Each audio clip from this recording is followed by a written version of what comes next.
In Universe 7, the mighty god Beerus was very thoughtful, just like he was too bored. Hey Wiz, there's something interesting to do. I'm sick of all this boredom. I want to fight something or do something interesting. My lord, unfortunately, there's nothing that can be done. Although, if you wish, I can train you so that you're able to overcome more and more of your limits. Oh damn, I'm already the most powerful god in all the universes. It's no use to make me much stronger if no one's able to stand up to me. While both were talking, a powerful explosion throughout Universe 7 would make the planet of Beerus rumble. So powerful that the explosion that on this occasion even caused the powerful planet of the god Beerus to be destroyed in some parts, which even left him surprised. Hey Wiz, take me immediately to where that powerful explosion originated. The level of destruction must be of amazing scales to be able to cause even my planet to be destroyed in some parts.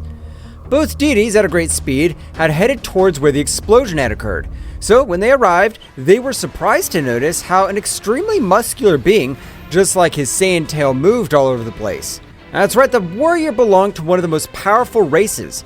However, he'd been able to take his power to a level beyond an ordinary Saiyan. Beerus, when he arrived at the place, he was surprised to notice the powerful warrior between the explosion. Who are you? You don't possess the divine energy, but your mortal energy is incredible. So much so do you have to be able to cause all this mess. I am the most powerful Saiyan of this whole place, and if you're able to stand in front of me, you must be able to possess incredible power. So I hope you're prepared.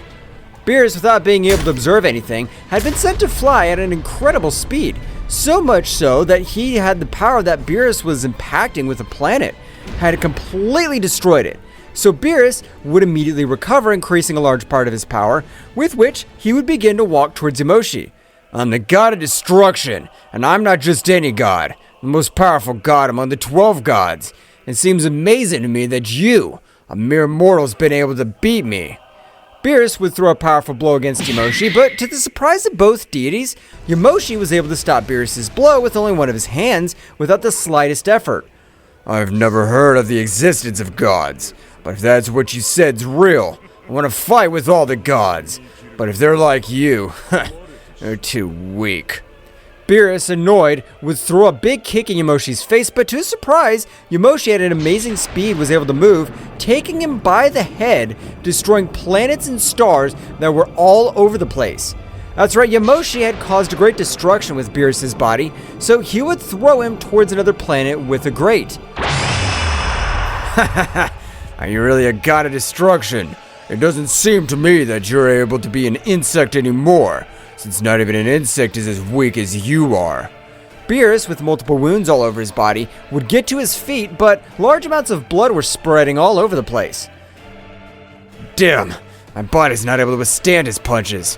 I can't believe the power his fist possesses. Yamoshi would begin to approach Beerus, which on this occasion, with all the pain of his body, would expel 100% of all his power. However, the cost to pay was incredible, because every one of his bones were destroyed. Beerus had thrown himself against Yamoshi, which began to exchange thousands of blows all over the place. That's right, Beerus, using 100% of all his power, hadn't been able to overcome it, only equalize it, which left him very surprised. This is amazing! I did not understand that the power of a Saiyan is able to reach such levels. He's even able to measure himself on equal footing with the most powerful god. The battle of both warriors would not last more than 1 hour, because on this occasion Beerus was suffering the effects of using 100% of all his power. So while exchanging blows, he would say, Damn, this happened to me because I'm not using 100% of all my power. For that reason, my body's not able to assimilate it completely, although I never had to use all my power. Beerus, being a little distracted, was surprised by a big blow to the stomach, and without being able to recover, Yamoshi, from a double blow, was able to send him to the ground, creating great chaos all over the place. So he had raised too much dust, but when all the fuss he had caused dissipated, it was possible to observe Beerus was in combat. Yamoshi, from the surface of the entire planet, would begin to carry a powerful sphere of energy in one of his hands. So, at the time of throwing it, he had planned to end the life of Beerus, but, with a quick movement, he was able to deflect that powerful attack. I cannot allow you to end the life of my god of destruction, so in this case, I'll have to fight you. Whis threw himself against Yamoshi, but as surprising as it may seem, Yamoshi was able to dodge Whis' blow, so at the moment both exchanged glances. I'm able to realize that you have much greater power than a god, but it is not time to finish with you. I will return, and when I return, I will finish with everything existing. Yamoshi of his own body was able to cause a huge explosion all over the place, disappearing on the spot, which left Whis surprised. However, he would quickly take his god of destruction heading towards his planet, in which he would begin to heal each of his wounds, but he had not been able to wake up. Well, apparently the wounds that warrior had caused him are serious wounds, because even though he had healed him, he wasn't able to wake up. Whis, at the end of healing each of his wounds, he'd noticed with a little of Beerus' blood would come out of each one of his wounds. So with his staff, he was able to get those drops of blood to stay fresh. I have an idea. So that Mr. Beerus doesn't get bored and that he is also much more active, Mr. Beerus will be a father. This was how Whis would start looking for some survivor of the Saiyan race. However, he had not had any success, since apparently Yamoshi had finished with the entire Saiyan race, so thousands of years had passed. Even Yamoshi, had not given signs of life, so Whis, with his staff, would again start looking for survivors of the Saiyan race. Succeeding, however, these Saiyans were much weaker than the original race of the Supreme Saiyans. Apparently, the first Saiyans were more powerful and bloodthirsty. That's okay, because with the power of a god and the power of the Saiyan warrior race, I'm sure an extremely powerful warrior will be born.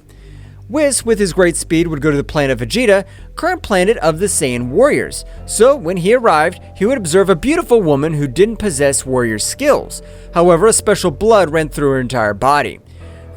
Apparently, this warrior has a little bit of blood from the ancient Yamoshi. She, along with the blood of the Lord Beerus, will be born a very powerful warrior. Whis would quickly get closer, so without Gine noticing, he was able to inject Beerus' blood into the son Gine was carrying inside. That's all. Even if Mr. Beerus and Gine had not had contact in the slightest, the child that will be born from this crossing will be amazing. Whis would return to his planet. Since that event, a few months would pass, in which Kakarot, the son of Bardock, had been born, with practically zero power. However, that power was perceived by the angel Whis, because Kakarot didn't possess the power of mortals. Kakarot was able to be born with the power of a god of destruction. So he's finally been born. The power he was born with is amazing. I can't believe the power a simple child has been born with. Whis would continue to observe everything thanks to his staff. However, Whis would realize as the evil Emperor Frieza began to gather the entire army of the Saiyans with the intention of ending the entire warrior race. So Bardock had been able to send Kakarot to planet Earth, planet in which those were with no powerful warriors. Son, I hope that in the future you'll be able to take revenge on us. In the meantime, be happy and become a powerful warrior. I trust you, Kakarot. Bardock, with his great Saiyan determination, would begin to channel an incredible attack, with which he would try to face Frieza's super attack. However, it would be useless to him, since Frieza's powerful attack was able to finish off everything around him, including most of the Saiyan warriors. The character possessed by that warrior was incredible, but in that case, I don't think Kakarot will come to Earth. He will be trained by me personally. Whis, with his great speed, was able to intercept the little Saiyan ship, so he was able to observe him. Hehe, although you don't look anything like Mr. Beerus, since I try not to get your mother in trouble, Gine, the power of Beerus runs through every one of your veins, and I'm sure that in the not-too-distant future, you will be able to annihilate Frieza. Whis would quickly return to his planet with the little boy, so at the time of arrival, Whis would begin to teach him everything. That's right, Whis began to raise the child. While Beerus was still asleep after the great battle against the legendary Yamoshi, it had already been about 5 years since Kakarot's arrival. But the power that Kakarot possessed was not the power that a 5-year-old warrior should possess, since Kakarot, on this occasion, had already been able to access even the Super Saiyan God. And the mixing such a state with the destructive energy of a god of destruction, his power was increasing in surprising scales. Wow, I'm surprised by the power you possess, Kakarot. But now it's time to rest, because for your power to grow, rest is also very important. As you say, Whis, I'll take a break. Then I'll be able to increase my power more. I already want to face Lord Beerus. It's not time yet, Kakarot, believe it or not. Lord Beerus is considered the most powerful god of all the 12 universes. For that very reason, I want to become much more powerful to be able to defeat him, and I know that I'll be able to achieve it. Meanwhile, in a very distant planet, the god of destruction, the prince of the Saiyans, the mighty Vegeta, had also been able to carry out a powerful training, since he would not allow Frieza to have destroyed his planet. So the prince of the warriors, being a prodigy warrior, was able to access the Super Saiyan. With this warrior, I'm sure I'll make Frieza's useless one tremble. He won't be able to do anything against me. But I have to completely master this power since I can tell that the energy drain is incredible. Saiyan Prince would continue with his great training, which on this occasion was simply to be able to not waste so much energy in his Super Saiyan state. However, the power of Vegeta, despite being a prodigy, wasn't able to compare with the power of Kakarot, which had been able to be born with the power of a god of destruction. Returning to the planet of Beerus, one night Kakarot had gotten up to the bathroom in which, at the moment, he would observe all the stars around Kakarot. However, for the first time, observed the full moon. So a new latent power inside Kakarot had awakened, because instantly, Kakarot's power would begin to grow in an incredible way. While he completely lost his reason, just as his body began to grow, taking the form of Ozaru, beginning to destroy everything in his path, which this time would attract the attention of Beerus, the god of destruction, who would wake up very upset, since they had not let him sleep. I don't care who you are, I'll end your miserable life. You're on my planet, and I'm the god of destruction. Beerus, with the powerful scream, was able to push back that gigantic Ozaru, which was a few centimeters from Beerus. I don't know what happened to Whis. Apparently he's not on the planet. Maybe the High Priest has asked for his presence, but I'm able to take care of this useless. But Beerus was a little surprised to realize how that monkey will release a power very similar to his in his state of god of destruction.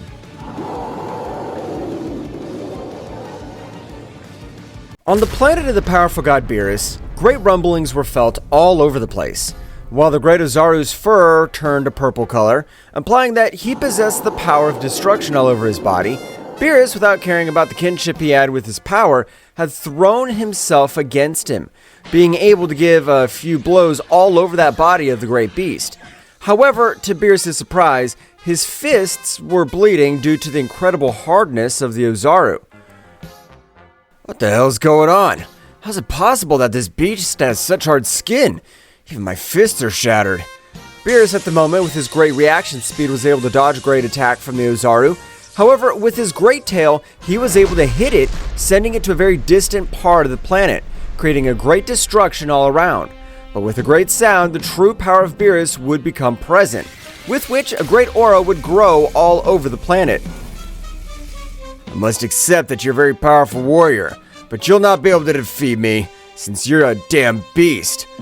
Beerus, as a great flash, would begin to deal in millions of blows, and as Ozaru had a large size, his speed was limited, so instantly Beerus would begin to take the advantage, although all the bones of his arms would be completely destroyed because the power of Kakarot was able to emanate the essence of destruction even in the air.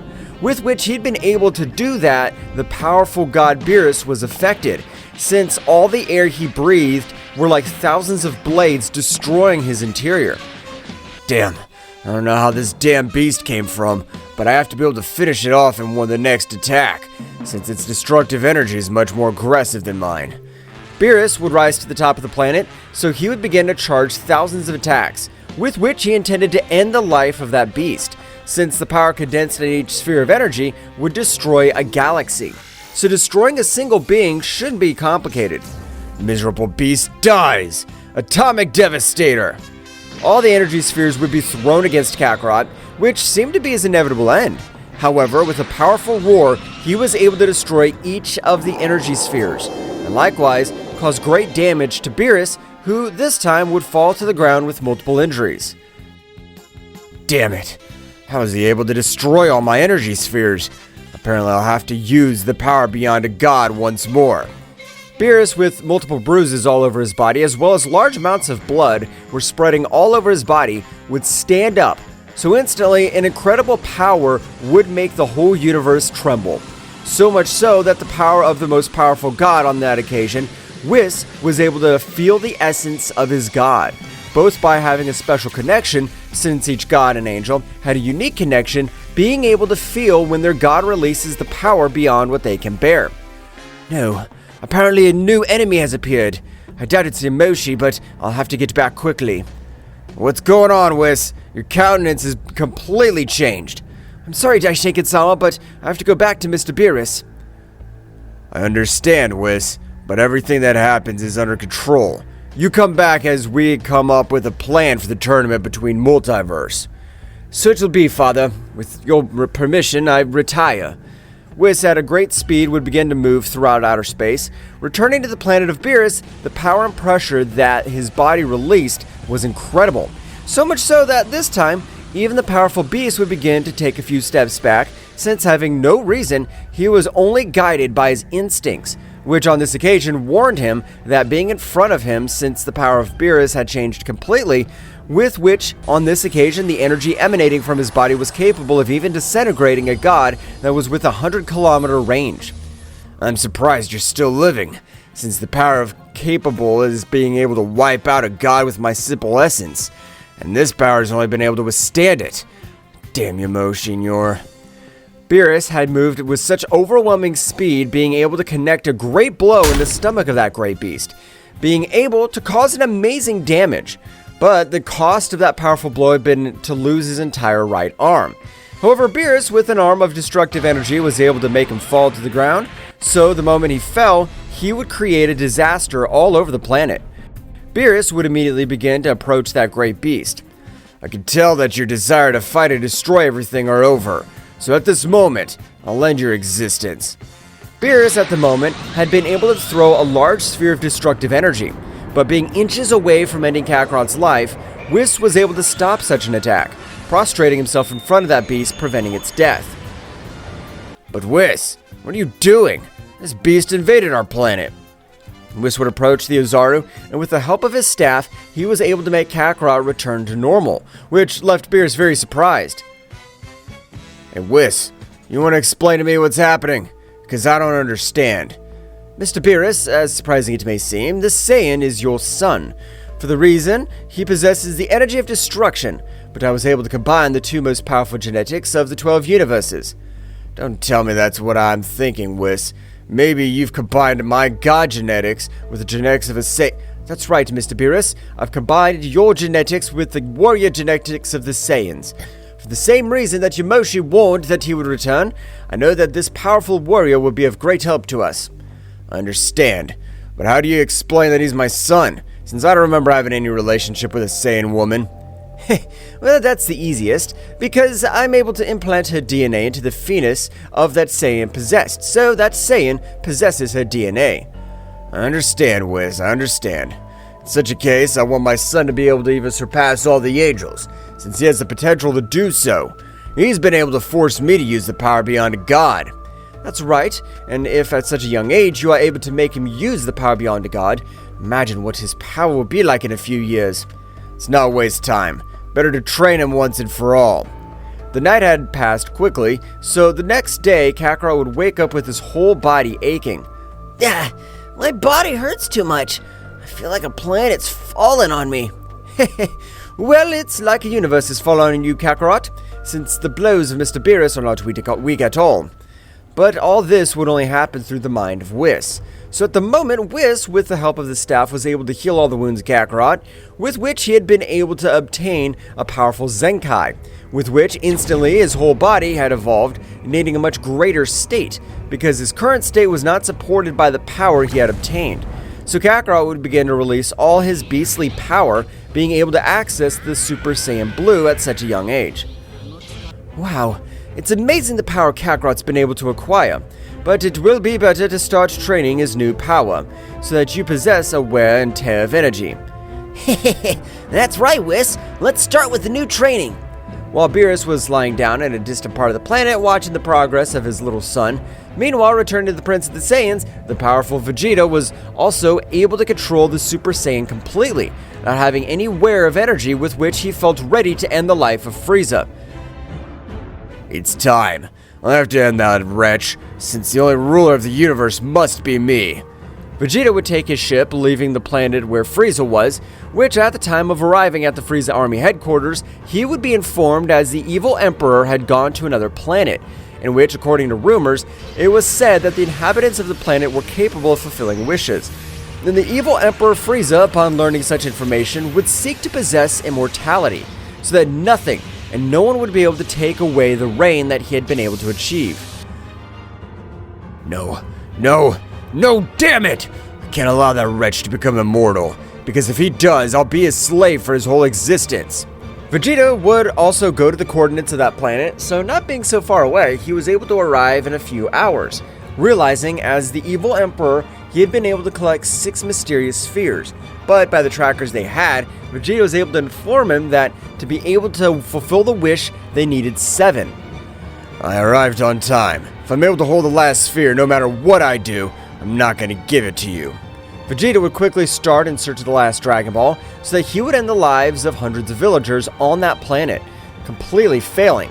But Prince Vegeta, at the moment of being able to leave, he was able to observe how the whole sky would turn a dark color, which on that planet should not happen. While in the distance, he was able to observe how Frieza had held a small villager to fulfill his wish. Vegeta, at a great speed, was able to move all over the place, being able to grant him a blow to Frieza, asking in the same way for immortality. However, his wish would not be fulfilled. When he needed the original language, Vegeta would also hold the villager, but the incredible dragon instantly would spread all over the planet. That's right, the patriarch who created the Dragon Balls had died, which left the spheres as simple rocks, which on this occasion the evil Emperor would be filled with anger, accessing his last form, causing the planet to shake due to all the power that Frieza was releasing. However, all over the planet, an incredible power was also beginning to be felt. That's right, the Prince of the Saiyans was accessing the Super Saiyan, which would leave Frieza surprised. I hope you're prepared, since the warrior you feared so much has appeared, and it's me. I can't believe that you're the legendary Super Saiyan, but no matter, you won't be able to do anything against me.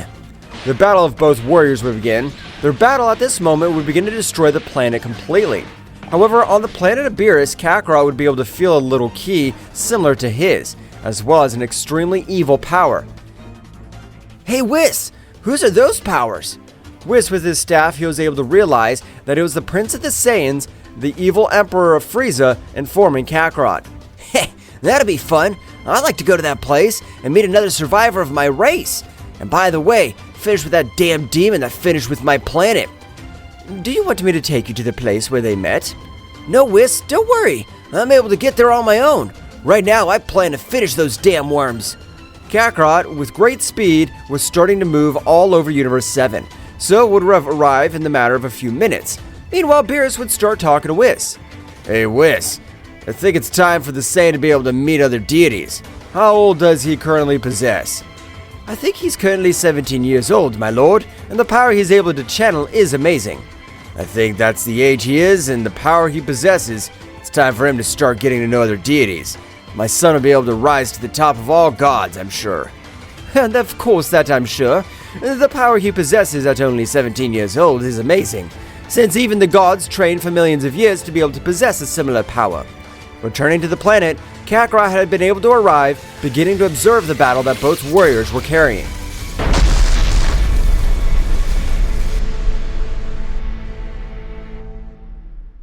Kakarot would observe the battle between both warriors. However, as the battle went on, hundreds of inhabitants were annihilated by such an aggressive battle.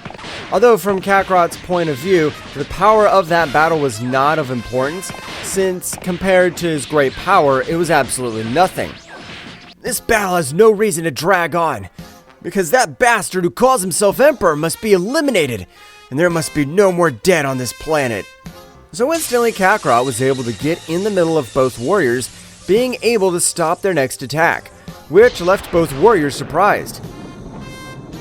What if you are the Saiyan who revealed himself to the end? Are you a Saiyan? How's it possible that you're able to stop the fist of the mighty Prince of the Saiyans? I'm not interested in the questions you have. The battle's over for today. Because of your battle, several innocent people are dying. Ha ha ha! That's who's interested. So if you don't want to die, you better Frieza wasn't able to finish his sentence since Kakarot, with a quick movement that even Vegeta wasn't able to see, had been able to pass through Frieza with a single blow, which Frieza would fall to the ground on the verge of death, expelling large amounts of blood. What? Are you able to defeat Frieza with such enormous ease? This must be a joke, since I'm the most powerful Saiyan in this whole universe. How wrong you are! Since your power beside my power is absolutely nothing. You'd better leave and remove all the evil from your heart if you really want to become more powerful. Vegeta, furious at that humiliation, since he was indirectly rubbing him in the face that was much more powerful, had launched himself against Kakarot. But to his surprise, Kakarot, with only one of his fingers, was able to stop his blow. And with a small sphere of compressed air, he was able to leave it was combat. So he would start walking towards Frieza's body, which was still alive. Please spare my life. I promise I'll leave, and I'll never come back. I don't know who you are, but it won't happen again. I promise. Of course I'll leave you alive. No problem. Since you'll only live with trauma that a much more powerful warrior than you appeared. And the worst of all is that it was a simple Saiyan. Kakarot, with a great blow, was able to send him flying off the planet because the power with which he had hit him was amazing. Kakarot would start quickly to return to his planet, in which, the instant he arrived, he would observe Beerus. I don't know if I have to call you father or Mr. Beerus, but that doesn't matter. I'm surprised you're awake. It's time for you to meet many more deities. But first, I want to measure myself with you. Using all your power, I want to check that you've improved so much in these years. So our battle against the god of destruction of this universe, this'll be very interesting. Of course, yes. Don't worry, I'll use all my power. Kakarot, with a big smile that showed confidence, would begin to access the Super Saiyan Blue, with which the essence of Beerus' power had intensified. That's right, even though on this occasion Kakarot had not used the power of destruction, by all the power of Kakarot, the essence of the god Beerus could be perceived. So with a great flash of energy, Kakarot had completed his great transformation, which had both surprised the deities, since the power that was emanated surpassed all the gods, including Beerus in his resting state. I can't believe the power that's been able to get. He's definitely my son. He'd be a very powerful warrior. Beerus, in the same way, would expel his power, accessing the state beyond a god, with which, while accessing said state, hundreds of catastrophes were generated all over the planet of the god Beerus. Whis quickly would help with his staff. He was able to prevent the powers of both from being perceived outside the Universe 7, so as not to attract the attention of the other gods like the beings of the Kingdom of the Whole. Beerus, of a great explosion of destruction, was able to access his combat state. It's time to show you who's boss, so I hope you're prepared for the defeat of your father. I feel confident enough to manage to beat you, so don't get as confident, as I'll use all my power. Both warriors, as if there were a few flashes, began to exchange thousands of blows all over the place. However, despite the fact that the planet of Beerus was gigantic, it was not enough for the battle of both warriors, which began to take beyond the planet of Beerus, since it would begin to spread over different inhospitable planets. Like the same Universe 7, Kakarot was able to observe an opening in the defense of Beerus. So with a powerful blow, he was able to send it to a planet, destroying it due to the great impact. I warned you that if you didn't underestimate me, as I'm able to read your every move. Beerus, as long as he could stand and smoke was coming out of his body, he would give a small smile. And you likewise don't underestimate me. I have millions of years of battlefield experience. From Kakarot's back, a giant destructive energy had formed, so instantly a fist was able to send him flying, being able to cause great damage to his entire body and internal energy. Did you think that opening was a mistake? I left that opening myself in order to be able to grant you this great attack. You have to learn all these lessons. This hurts too much. The stroke that has been able to connect with me was a technique that was amazing. My body hurts too. Kakarot would stand up but again fall to the ground, while much more sangre was expelled from his body. Hell, the damage he has caused me is serious, but I know that I'm able to continue with this great battle. I'll not be defeated with a single attack. Kakarot would accelerate his blood rhythm, with which he would begin to heal every wound of his entire body. but the power condensed in each wound was considerable, since being destructive energy, the power that required to heal the wound was very demanding. Kakarot would stand up with little difficulty. I don't really have to trust myself, but since you have told me to trust you're right, your experience surpasses me by 1,000 times. But what matters is true power. Kakarot had moved at a great speed, with which he would begin to exchange thousands of blows against Beerus. However, on this occasion, although Kakarot's speed had increased in an amazing way, he wasn't able to connect any blows to him. Since Kakarot, being cloudy, with being able to hit him, Beerus was able to dodge each of his blows. So Beerus, with a powerful kick, was able to send him to the lower part of the planet. He possesses incredible power, but he's still too young, as he's not able to control his emotions. For that reason, his movements are too clumsy. Kakarot, as if it were a lightning bolt, had been launched against Beerus again, but Beerus with great elegance was able to dodge each of his attacks, so with a destructive energy scythe, he was able to make Kakarot fall to the ground out of combat while his power had completely collapsed. Hey Whis, have you observed the whole battle? What do you think about it? The movements of the Saiyan? To be honest, the power he is able to release is amazing, but not having full control of his emotions, his attacks and defense are pathetic. It's as simple as I thought. So, next workout, instead of being physical, will have to be a mental workout. It's the same as I've thought, and maybe with the next training I'll be able to reach the Ultra Instinct, since it requires a level of total control. Yeah, don't doubt my son, but I think it's too early. He's not even capable of mastering his emotions yet, much less the Ultra Instinct. Don't trust yourself, Mr. Beerus. Don't forget that you are a cross between a god and the most powerful warrior race that has ever existed. Meanwhile, in the outer space, the ship of Frieza's father, the powerful King Cold, was able to find his beloved son dying, so he had asked to give proper care so he'd be able to recover. Who is the necessary power to leave my powerful son in these conditions? This must be impossible. The powerful Frieza would be taken to a recovery machine, in which the cells would regenerate again. For his part, on the planet, the Prince of the Saiyans, upon awakening, would take his ship and leave in the same way, being with multiple injuries. My body hurts. And the worst thing of all is that it's not because of that damn Frieza. It's because of the only blow I received from that Saiyan. What is his name like? He has unreal strength. Vegeta would become unconscious while heading to an inhospitable planet on which he wished to continue his great training. Returning to the planet of Beerus after a few hours, Kakarot had been able to wake up with a strong discomfort throughout his body. This hurts too much. The power of Lord Beerus is amazing. I can't believe it. Well, apparently you've woken up. How did it feel fighting Mr. Beerus? It's been amazing. I want to be as powerful as he is, and I know that to become this powerful, I have to train much more, so I will. Meanwhile, in a very distant place of the 12 universes, the powerful Yamoshi was beginning to move slightly. That's right, the battle against the god Beerus had not caused him that damage, but he needed to incubate to be able to evolve to a new level of power. Apparently, in a few months or years, I'll be able to fully awaken. I already want to destroy everything existing. For his part, Whis, realizing, as his god of destruction on this occasion even gave his life for Kakarot, he would leave again for the kingdom of the All, to finish the talk he had left pending with the great priest. After a few minutes of travel, he was able to reach the kingdom of the All, being received by his father Daishinkan. You've taken longer than expected, but I hope the whole thing is sorted out, Whis. Sorry for the delay, father, but that's right. The whole matter has been resolved without having any problems.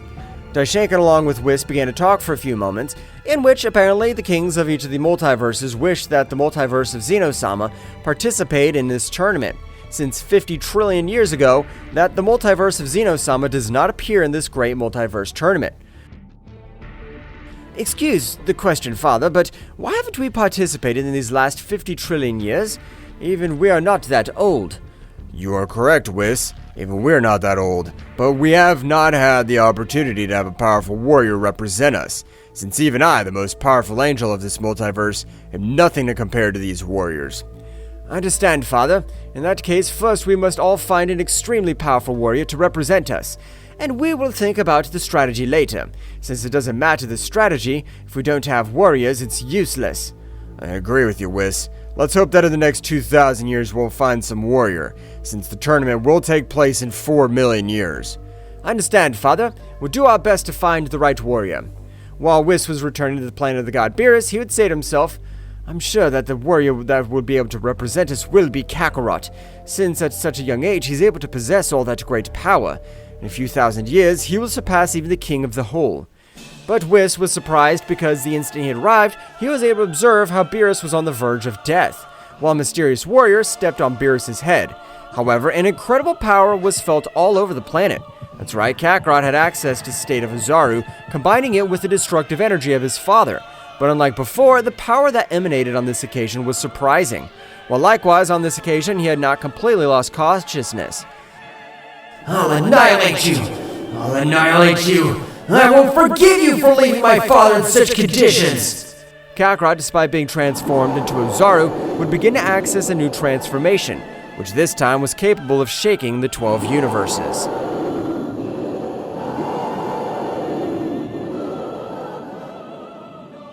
Kakarot would begin to access a new transformation, which was able to make the entire Divine Queen tremble, because the power he was able to emanate in that form was incredible. And much more surprising for his age, Beerus, who was lying on the ground on the verge of death, would return to observe his son. No, Kakarot, I'm begging you, don't do it! You're not able to do anything against that fucker.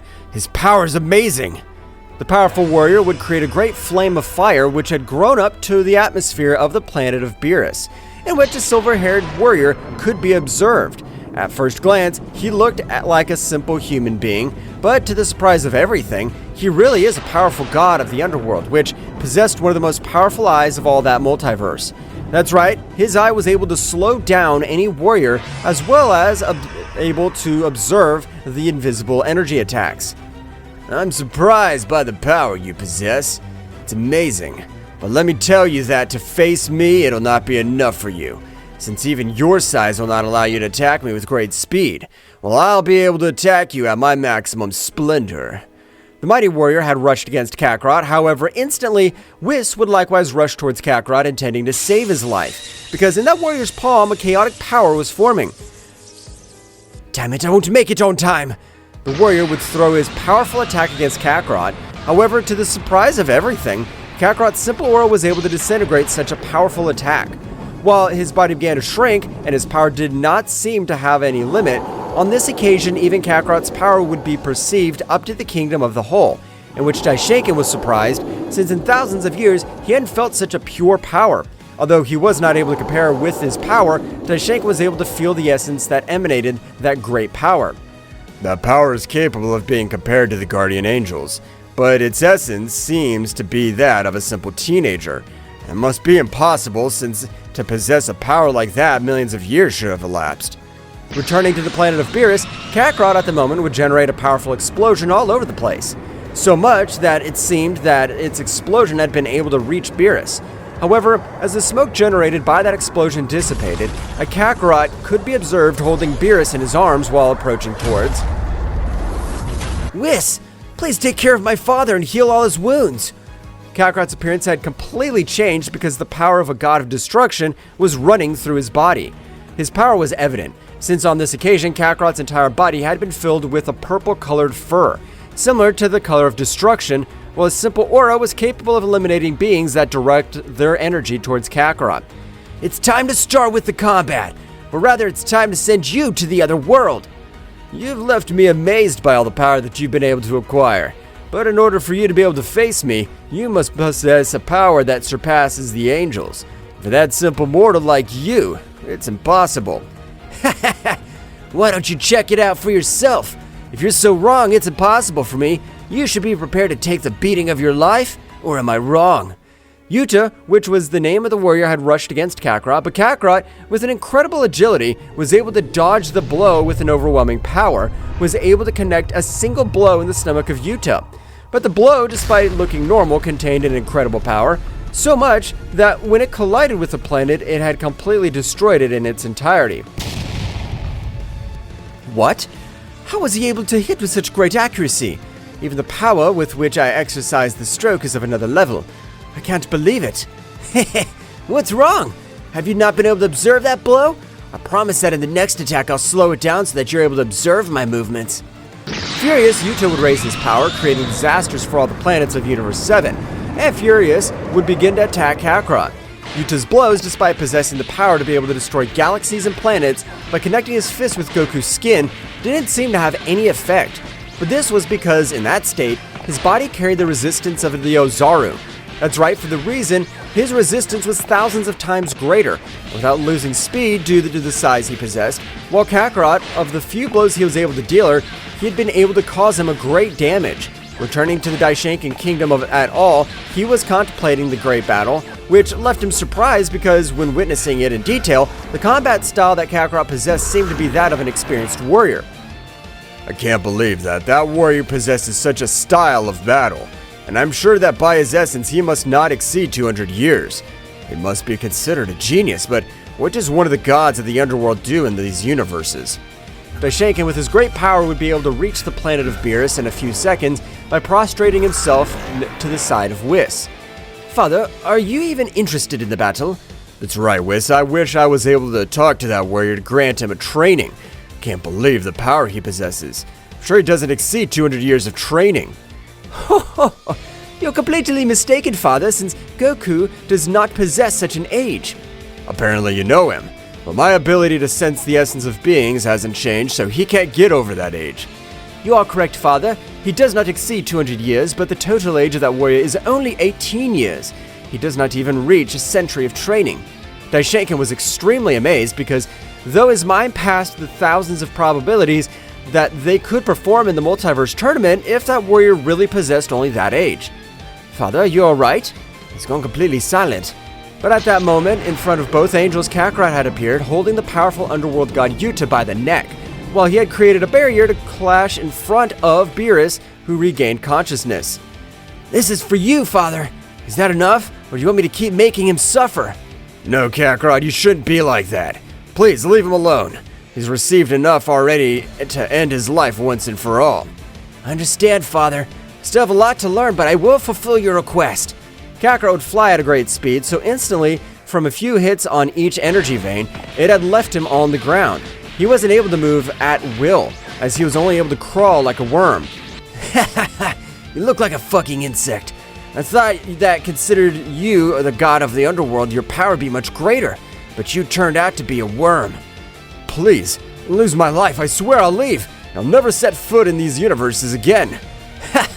I prefer to end the problem at the root, so at that future I won't be regretting this mistake.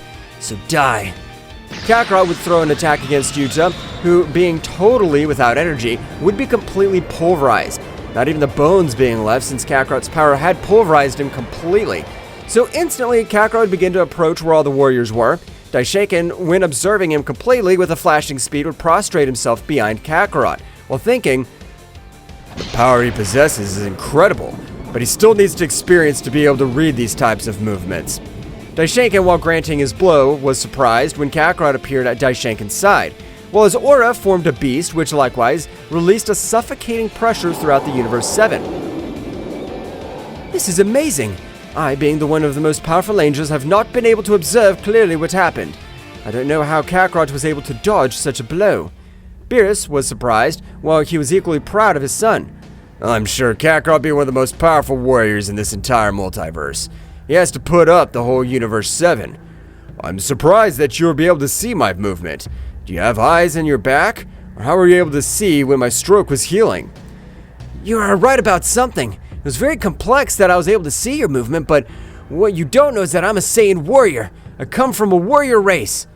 You want to make me understand that since you use the reason, but you're struggling, so that's why you possess so much power at such a young age.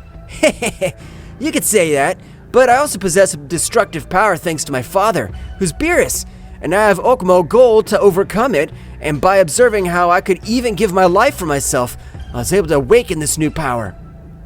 Oh, so the mighty and arrogant god Beerus was willing to give his life for his dear son.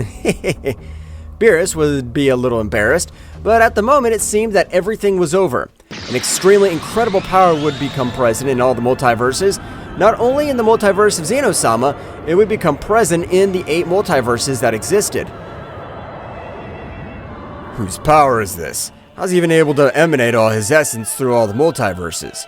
Daishenkin was the only one to feel how that essence emanated through all the multiverses to each supreme angel being connected.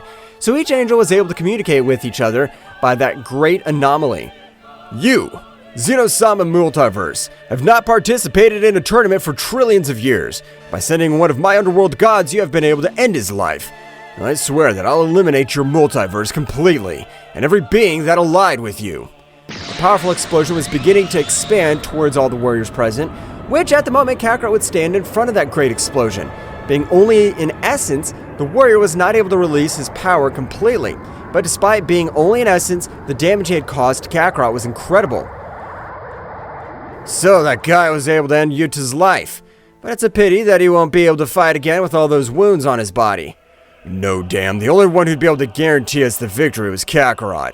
Kakarot, in terrible conditions, was able to head towards the essence that was about to disappear from that multiverse. I promise that I'll locate you and end your pathetic life. You're nothing compared to me. I'll return this damage multiplied by 1,000,000 times more. The essence of that existence had ended, so when returning to the top of the 8 multiverses, a subject could be observed which seemed to be a prince, since his appearance was completely beautiful. However, the power he was able to feel for his palace was something that would extremely scare any warrior. This'll be a lot of fun. So a warrior able to withstand an explosion of one of my essences. I want to check if you're able to recover from till the multiverse tournament is over. Meanwhile, for their part, all the other multiverses began to dialogue with each other about the mysterious warrior who had appeared in the Zeno-sama multiverse. Since having not participated for trillions of years, they were not able to assimilate the levels of their warrior. One of the queens of the whole would exclaim, "I can't believe that Zeno-sama's multiverse possesses a warrior as powerful as that guy is. It'll be better to stay away, because if the god of death finds out that we ally with that multiverse, we'll all be eradicated." Me, being one of the most powerful queens of all, and mother of the supreme angels, I've been able to realize how that warrior is able to even help us to finally end the reign of that damn god of death. We, despite being kings at all, are not able to do anything against that guy. Because his power is on another level. We're not able to do absolutely anything. The kings were still debating whether to ally with the multiverse of Zeno-sama or to continue on their side. Returning to the planet of Beerus, Kakarot would fall to the ground, returning to its base state in terrible conditions, so it would be attended by the deities of that place. I'll do everything possible so that your inner energy remains intact. You are the key to this great battle that is about to approach. Daishenkin, with the help of Whis, began to transmit a little of their energy in the veins of Kakarot, but instantly the powerful queen of the all, Mikoshin, would appear on one side of them, releasing an amazing pressure. The powerful Mikoshin had arrived in the multiverse of Zeno-sama, specifically to the planet of Beerus, in which both angels were attending to Kakarot, but were surprised when they realized the pressure that the beautiful angel was releasing. Mother, what happened? As far as I know, you're the queen of the all, of Otormoriverse, so you have no jurisdiction in this multiverse. I know, Daishenkin, but we really need the Saiyan to his maximum power, and as I, the mother of the Supreme Angels, am able to get this Saiyan to fully recover. With all due respect, I understand that you may have the best intentions with Kakarot, but what if you really want to annihilate him once and for all? I understand your distrust, but right now the only thing they can do is trust me, because otherwise they won't be able to do anything to help him, because the explosion he received is from the God of Death. God of Death? Weren't they just legends that they were about their existence? That's right, even what I said were simple rumors about the existence of the God of Death. But if Mikoshin-sama says it, it must be for something true. Meanwhile, in the castle of the God of Death, he was drinking an elixir of soul, so that his power continues to increase constantly. These elixirs will always be the best. I don't know how the hell they make them, but there is something that every time motivates me to keep drinking more. Oh Lord, is there anything that is offered to you, or do you want me to retire? You can retire. I really appreciate it, but it's time for me to start training, since my muscles are a little rusty. Understand, my lord, as you order. The subordinate of the powerful God of Death would withdraw, so Lucifer, which was the name of the God of Death, would stand up, While doing, he released all his power, with which on this occasion he distorted everything around him, but did not cause any damage to the outside. To a very powerful barrier created by himself, covered the whole place, where Lucifer would begin to raise his power. This barrier is very effective, but I have to be able to do something else, because I want to be the best warrior on the battlefield. I'm sure my brothers don't want to stay behind. Returning to the planet of Beerus, Mikoshin, with his great power of Queen of All, as well as his celestial power, would put one of his hands on Goku's chest.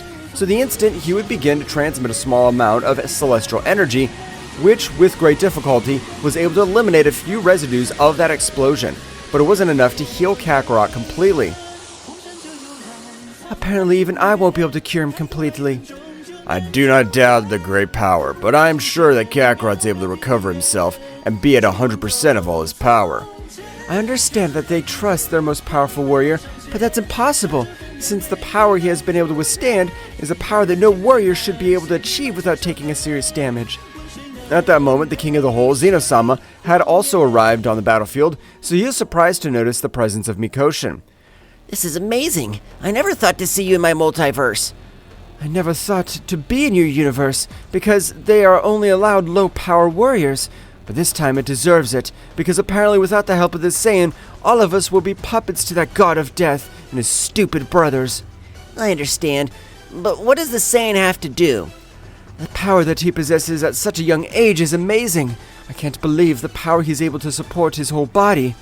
However, not even 5 hours had passed since the great explosion, but Kakarot's entire body would move by impulse, as well as expel an amazing power, while large amounts of blood were scattered all over the place where they were. What the hell is happening to him? With the damage he received from part of that explosion, he should at least be out of action for a millennium.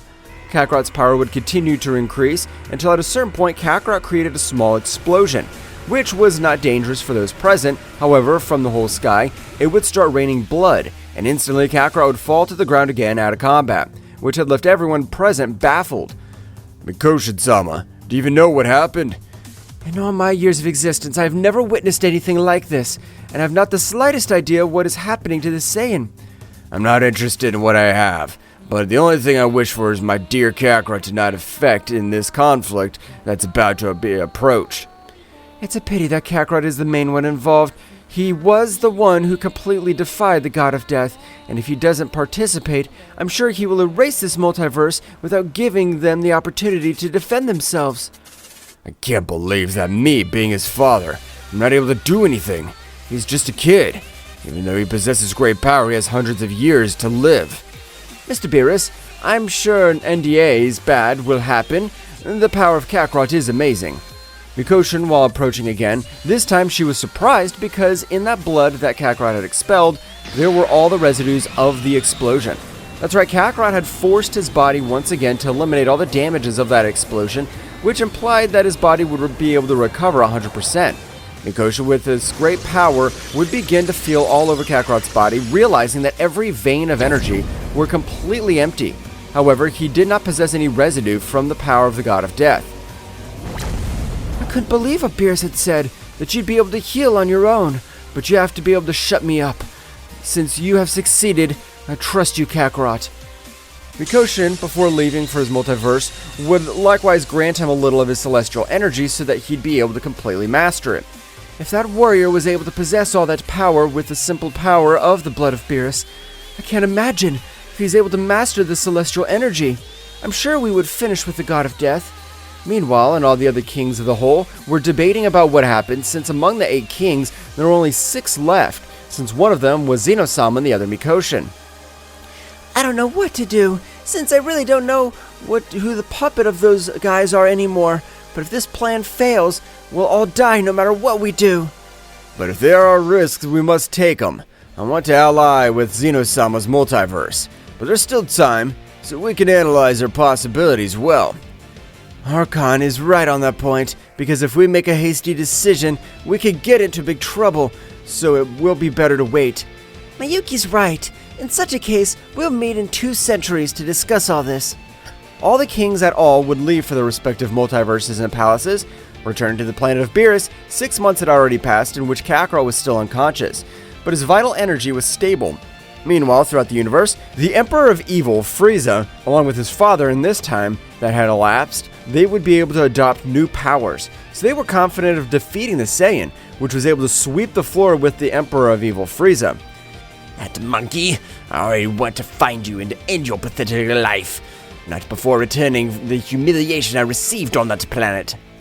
But Frieza, how do we start with the God of Destruction? Are you sure, Father? It is said that Beerus, the God of Destruction, has no limits on his powers, and if we're really not able to face him, I'm sure he'll be able to end our lives. No, Frieza, we are always considered one prodigy warriors. It's time to take ownership of this whole universe. This was how father and son had left for the planet of Beerus. However, although both warriors had achieved amazing powers, it wasn't enough because on this occasion, the power of Beerus had also increased in an incredible way. So to spend a few days in which the family of evil had arrived to the territory of the God of Destruction, Beerus together with Whis stood in front of both. I don't know how I've been able to get to my planet, but I'll give them a chance to leave, since I'm in a really lousy mood. No, Beerus, we have to always be like your shadow. Being your simple pawns, your slaves, that will end today, as we will end your pathetic life. However, before King Cold is able to make a move, Beerus had held him by the head, dragging him all over the planet so he'd be able to create a great destruction all over the place. I don't have time to waste it with you. Destruction! The power of destruction would become present, so at the moment, King Cold's entire body had been completely pulverized. Frieza would begin to panic completely. However, despite the terror he felt when he was in front of Beerus, the Emperor of Evil, Frieza, would begin to access his last form. Frieza's power was amazing, with which he was even able to get hundreds of planets throughout Universe 7 to be destroyed by his excess energy. You're much more powerful than your father, but even if you are stronger, that'll not be enough for you to be able to face me. Both warriors began to exchange hundreds of blows all over the place. Meanwhile, Kakarot was still out of combat, but despite doing absolutely nothing, Kakarot, in his mind, would still start training. I've been able to create this mental space, as otherwise I wouldn't have been able to do anything, and I have to train in all this time that I'll be out of combat.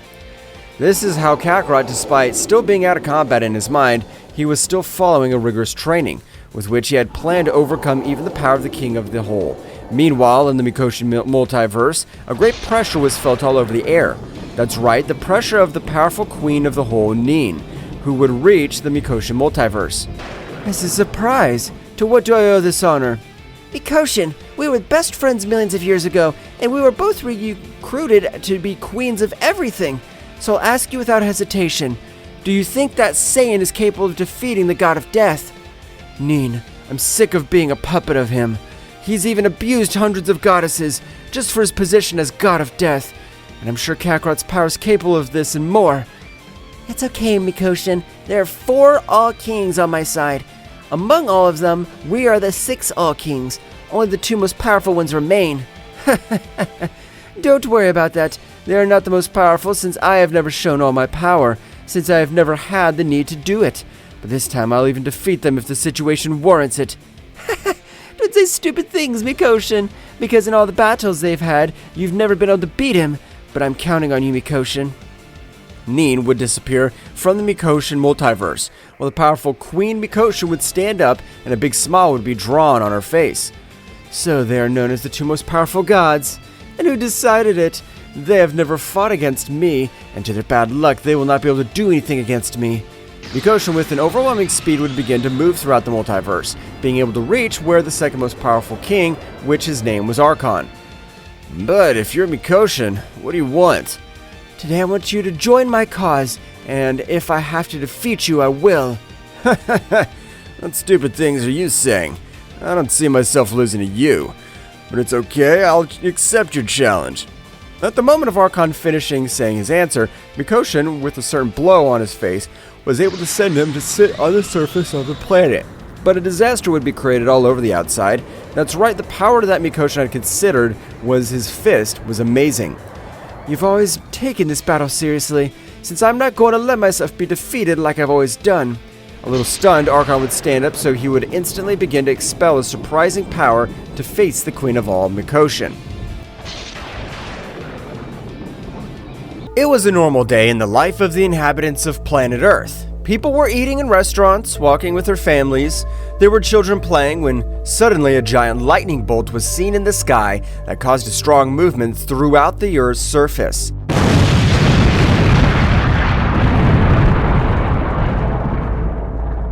Buildings collapsed. People could not stand up. Windows exploded.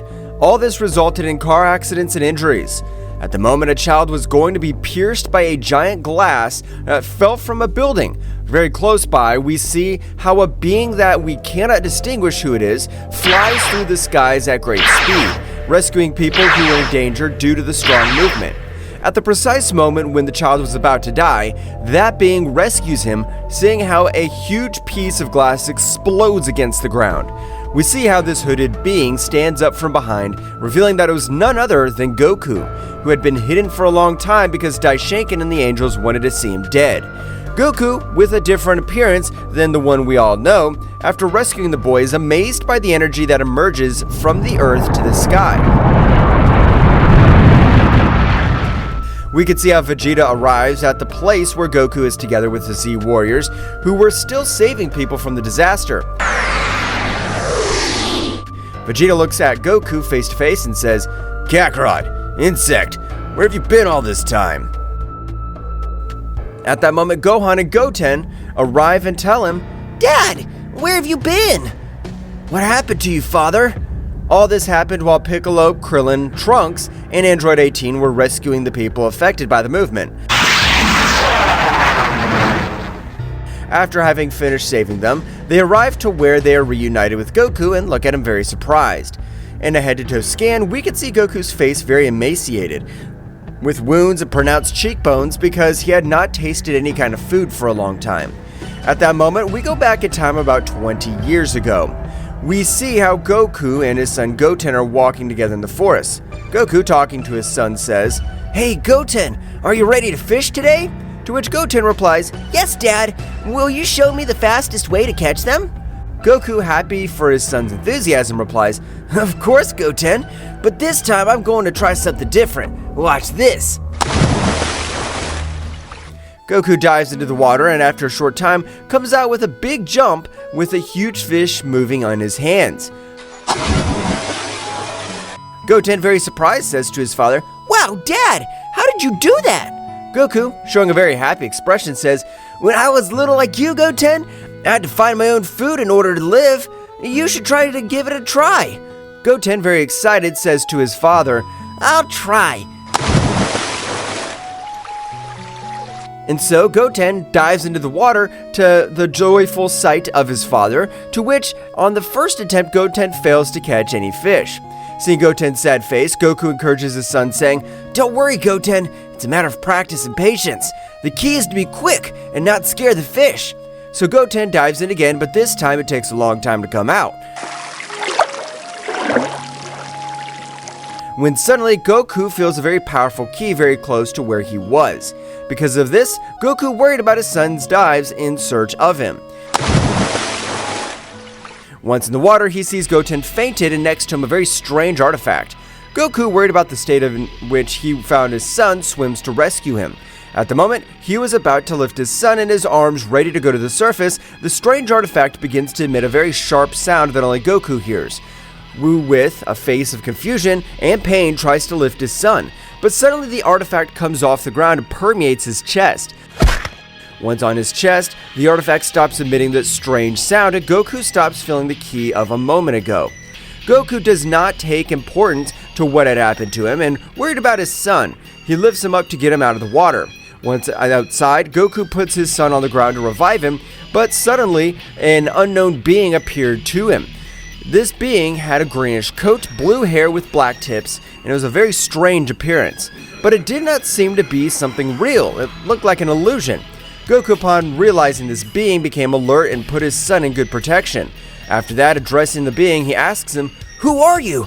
What do you want here? This being, without uttering a word, rushes at high speed towards Goku, who in an act of reflex manages to dodge the first blow. But the speed of the stranger exceeds him by far. Because of that, after dodging the first blow, the unknown being lunges with a kick to the head, which Goku barely manages to block. leaving his stomach exposed, where he takes the opportunity to impact a direct punch, automatically leaving Goku out of air, and thus returns to lunge with a blow to the nape of the neck.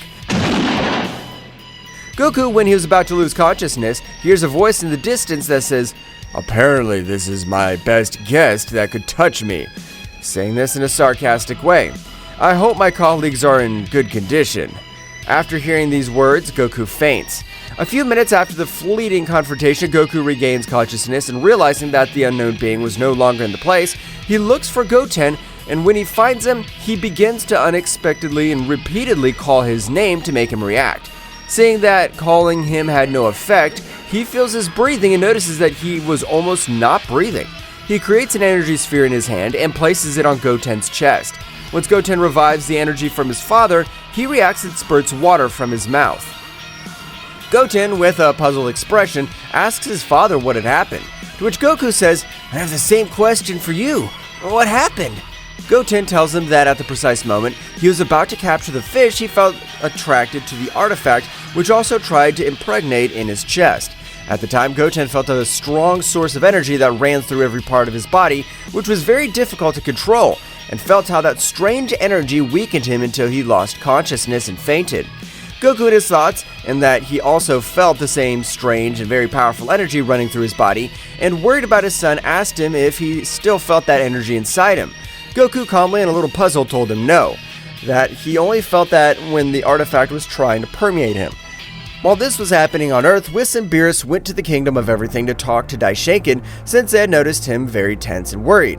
Once they were already in the Kingdom of Everything, Daishoken appears with a very serious expression, while Whis and Beerus bow to him to show respect.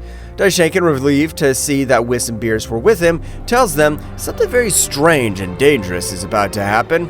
Whis, with a puzzled expression, asks, "What is it, father? We'd noticed a certain tension in the air as we reached the realm of the whole."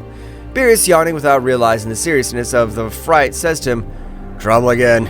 What could be so dangerous to make Daishoken so worried?" "Serious? And worried, the High Priest?" To which Daishoken replies, "Yes, I'm afraid so. A powerful entity has resurfaced, once we have not faced in a long time." Whis, with a very serious expression, says to him, "An unknown entity? Could it be one of the beings we left sealed away long ago?" "It is possible, Wisp. Its energies are as dark as they are disconcerting. I cannot identify the source with certainty, but its power is overwhelming." Beerus, frowning, says, "Why should I worry about it? If it's that strong, I'll go and destroy it." Daishoken, with a very serious expression, explains, "It's not that simple, Lord Beerus. This entity seems to have the ability to change even the most ancient gods. We cannot underestimate it." Whis thoughtfully asks his father, "How do you suggest we deal with this situation, father?" "We need to gather information before we act rashly. Whis, Beerus, I trust you with the task of investigating. Find out all you can about this entity and any weaknesses it may have." Beerus, smiling confidently, exclaimed, "Good, good. A little action won't hurt." Nodding, Whis replies, "We will be on our way, Daishoken, but be aware that if this entity threatens our universe, we will not hesitate to take drastic measures." "I understand, Whis. May wisdom guide your actions, and may you return with the information we need." After that conversation, Whis and Beerus depart for the hitherto unknown destination, while Daishoken watches with concern, aware of the gravity of the situation looming in the realm of everything. As they were on their way back to Earth to ask for Goku and Vegeta's help, Whis recalls that when they were on their way to the realm of everything, he sensed a very strong and dangerous ki on planet Earth. Halfway through his quest in the universe, he stops and, confused, Beerus says to Whis, "What's wrong? Why are you stopping?" Whis, very serene, says to Beerus, "Oh, my dear Lord Beerus, it turns out on our way to the realm of everything, I detected a rather intriguing presence." Yawning, Beerus asks, "A mysterious entity? We didn't need to get any of what Daishoken told us." Whis, with a nervous smile, replies, "Don't worry, Mr. Beerus. This time it doesn't seem to be a direct threat. I just felt a fleeting flash of power, something that crossed our path." Beerus frowns at Whis. "And you didn't give it any importance? Isn't that what Daishoken was talking about?" "Well, the truth is, I didn't consider it an immediate threat. It was like a flash of power energy, but it disappeared as quickly as it came. It didn't seem to have any hostile intentions." Beerus, thinking about the situation, asks, "So what shall we do then? Does Daishoken want us to investigate something like this? Yes, but I think the best option is to go ahead with our main mission, to find out what the entity has surfaced. The fleeting presence may be a mere detail compared to what awaits us. So Whis and Beerus went on their way through the universe, looking for the entity Daishoken mentioned without giving so much importance to what happened on Earth. Back on Earth, the precise moment Goku rescued his son Goten, Goku, confused by what had happened to his son and the strange artifact that had impregnated in his chest, told Goten, "Let's go home immediately." As they flew on their way home, Goku tries to sense Vegeta's ki so he could teleport with him, as soon as he left his son with his mother Chi-Chi. At that moment, we see how Vegeta was already gathered by the Z Warriors, Krillin, Android 18, Piccolo, Tenshinhan, Chaos, Gohan, Future Trunks, and Master Roshi, who were talking about the strong and dark energy they had felt. Goku and Goten arrive home, and his mother, worried because they had taken a long time to return, runs to Goten and says, "Goten, son, are you alright?" To which Goten replies, "Don't worry, Mom, we're fine." Chi-Chi raises her head to Goku and notices that he's very serious. She lowers her gaze a little and notices the strange artifact he had on his chest. Chi-Chi asks him, "Goku, what's that you have there? Are you alright?" Goku immediately changes his expression with a fake smile reply. "Oh, don't worry. It's nothing important." Chi-Chi in a very insistent way, "Goku, don't fool me. What happened?" "This thing I have on my chest. This very strange artifact I have on my chest. Well, it's a strange artifact, but I'm fine, really. I'm going to find out what it is and we'll get on with our lives." Chi-Chi, worried about Goku, hugs him and says, "Promise me you'll come back, Goku." To which Goku, with a smile, answers her yes. While he was about to make the teleportation, Goku says goodbye, saying to Goten, "Take care of your mother. I'll be right back." He teleports. Moments before Goku arrived to meeting the Z Warriors, as they were at Bulma's house, they were talking about what they had felt a moment ago. Vegeta, with a very serious expression, asks, Did anyone else feel that dark energy? I can't identify it, but it's disturbing. Piccolo, frowning, replies, Yes, I felt it. It's as if it disappeared immediately as soon as we felt it. Something's not right. Gohan, very worried, says, "Dad, Goten are with my mother. We should look for them." At that moment, Goku appears in front of them through teleportation and says very seriously, "Guys, I felt a strange presence. Something happened with Goten, but I rescued him." Piccolo, analyzing everything that happened, notices something strange on Goku's body and asks him, Goku, what's that artifact on your chest? "That's what I want to find out. But before that, I need to tell you something." To everyone's expectant and uncertain gaze, he says, "The strange energy you felt came from this artifact in my chest." Vegeta frowns and asks, How's it possible? Does that device emit that energy? Goku, somewhat worried, nods and says, "It seems so. The moment I rescued Goten, this artifact permeated my chest, and I began to feel an incredible amount of pressure coursing through every part of my body." Piccolo, thinking about everything Goku was telling them, asks, And how did it get in your chest? "The artifact was underwater right next to Goten, who had fainted. As soon as I was approaching it, it emitted a very sharp sound that didn't allow me to get close to Goten. Despite that, I managed to get close, and out of nowhere, it jumped in front of my chest to stay there. After everything that had happened with Goten, I tried to take it off, but when I did it again, it came back to permeate my chest. We must find out what this artifact is and why it has such a great amount of power. I'm counting on you." Vegeta, determined, says, Let's do it. We won't let any threat catch us off guard. Future Trunks earnestly tells everyone, "I agree. Together, we'll figure out what's going on." Goku thanks all his friends for the support they were giving him, but at that moment he changes his joyful expression to one of seriousness, as he remembered what had happened just before he lost consciousness. Gohan, noticing the sudden change in his father's expression, asks him, "Dad, what's wrong? Is there anything else you must tell us?" Vegeta adds, Insect, you're not hiding anything from us, are you? Goku remembered what had happened at that moment. With an expression of concern and anguish, he tells them about the fight he had with an unknown being, which exceeds his strength by far. And he remembers that the entity mentioned that he had colleagues that he had hoped would be alright. Piccolo, with fear but serene, says to Goku, Are you sure of what you're saying? For what you are telling us is very dangerous. If he surpasses your strength by far, in that case, we wouldn't stand a chance against him. We'd be a hindrance rather than a support, Goku. Goku, after hearing that, tells him what he felt in the confrontation. The moment the unknown being appeared, I felt the same amount and type of power, and the dark ki that ran through my body as the strange artifact permeated my chest. As soon as Goku finished telling what had happened, as soon as he got out of the water, Piccolo came up with an idea. It wasn't that far-fetched, but he could explain what the strange artifact was and why he was facing the unknown being. Piccolo, observing the artifact, turns to Goku saying, "This looks familiar. It may be like a containment urn, like the ones we used at the Mafuba to seal powerful beings." Surprised Goku, Really, Piccolo? Do you think this could be something like that? Krillin looking at the artifact.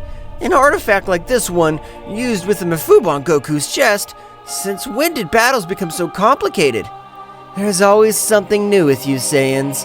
Master Roshi, somewhat excited, but at the same time serious, exclaimed, Ah, Mafuba! I remember when we sealed King Piccolo with that. Do you think Goku has such a strong enemy inside? Future Trunks, analyzing what had happened, says, It makes sense. The Mafuba urns are powerful devices to contain evil energies. Could this artifact have sealed something? I don't care if it's from the Mafuba or anywhere else. I just want to know how to get rid of this thing once and for all. It's a possibility. The urns we use to keep very strong enemies under control, but why did it attach yourself to Goku? I'm not sure, but what I do know is that this energy is linked to a very powerful entity. Whatever it is, if it's linked to that artifact, we cannot underestimate it. So, what do you plan to do, Kakarot? At that moment, the Kaio-sama of the North telepathically communicates with Goku to tell him that he had information about the powerful energy that they felt, and the mysterious artifact that permeated his chest.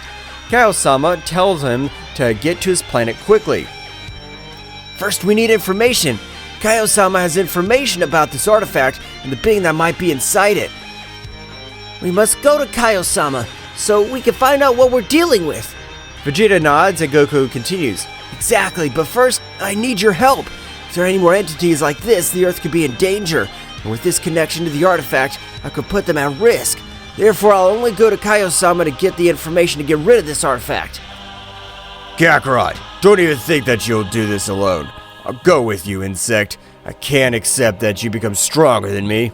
Goku accepts and asks him to put his hand on his shoulder.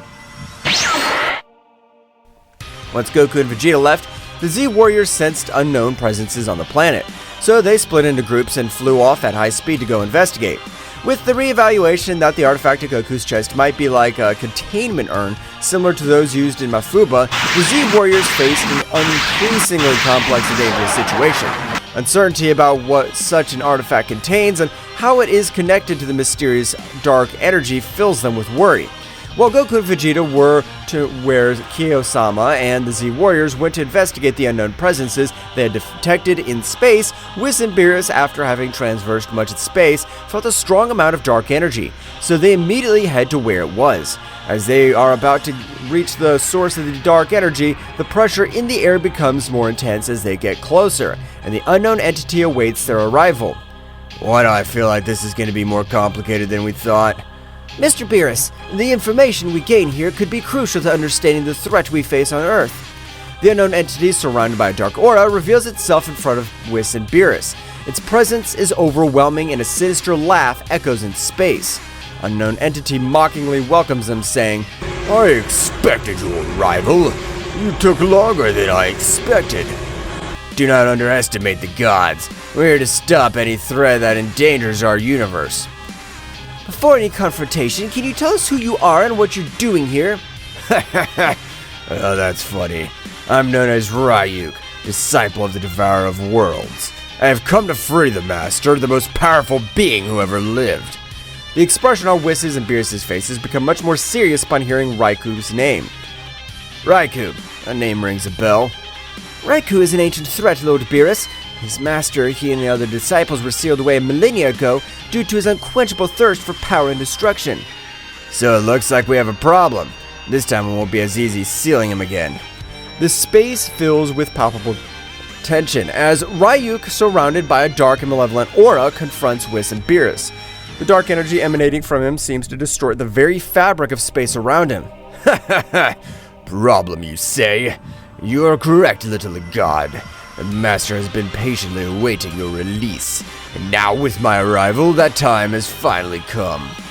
Beerus moves into combat stance with a determined expression on his face, while Whis remains composed but alert. I have no time for games. If your master is a threat, we'll stop you here and now. Tell us more about your master. Understanding his motivations might help us find a peaceful solution. Ryuk chuckles mischievously, revealing his sharp fangs, then disappears in a dark flash before reappearing behind Beerus with astonishing speed. There's nothing they can do to stop the Master's inevitable resurgence. But before that, they could entertain me. The battle begins. Ryuk throws a swift punch towards Beerus, but the Destroyer guy nimbly dodges and responds with an energy punch that Ryuk blocks easily. Meanwhile, Whis watches carefully, waiting for the right moment to intervene. Ryuk's speed is impressive, but Beerus manages to keep up. They exchange blows and energy blasts in a combat that seems to defy the laws of space itself. Ryuk's dark energy distorts reality around him, making its impact more dangerous and intense. Oh, Beerus, your speed is amazing, but that dark energy is problematic. I suggest you be careful with your movements. Beerus nods as he dodges an enemy attack and counterattacks with an energy wave. Ryuk, undeterred, vanishes and reappears in front of Whis, challenging him to enter the fight. And you, assistant of the god, will you dare to face me? Whis smiles serenely and disappears in a flash, only to reappear behind Ryuk. I have no intention of fighting, but if that's what you wish. Before Whis finishes his sentence, Ryuk turns around and launches a fierce attack towards him. Whis, with his extraordinary speed, dodges each blow with grace. Space convulsed with the fury of the cosmic confrontation between Whis, Beerus, and Ryuk. Each move shattered reality itself. As Ryuk's dark energy and the god's divine blast intertwined in a demonstration of opposing forces, Ryuk, his ominous figure shrouded in a dark aura, moved with breathtaking speed. His sinister left echoed through the emptiness of space, challenging the gods who faced him. This guy's faster than I thought.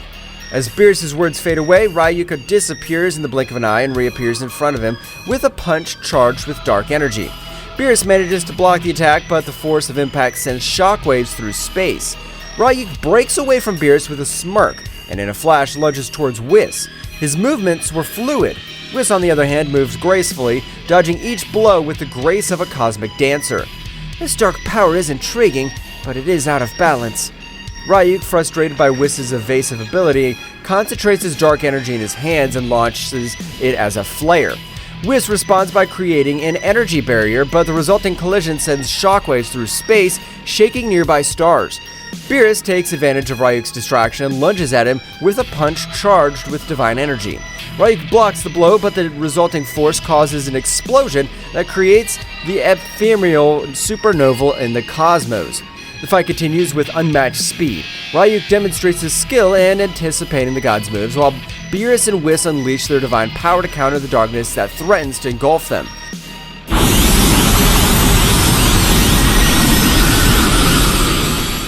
In a moment of pause, Ryuk grins mischievously and his dark aura begins to intensify.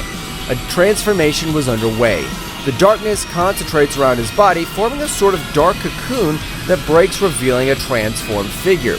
Now Ryuk has evolved. His previous form pales in comparison to the manifestation of his current power. His figure has become more imposing, with twisted shadows dancing around him as if they were extensions of his own essence. Sharp fangs glow with dark radiance, and his eyes emit a malevolent light. Ha ha ha! This is just a glimpse of my true power. Beerus and Whis exchange a worried glance. The pressure in the air becomes even more intense. Ryuk, now in his transformation form, launches himself towards the gods with outstanding speed. Beerus tries to counterattack with a sphere of divine energy, but Ryuk dodges each projectile with ease, moving through the bursts of light with supernatural agility.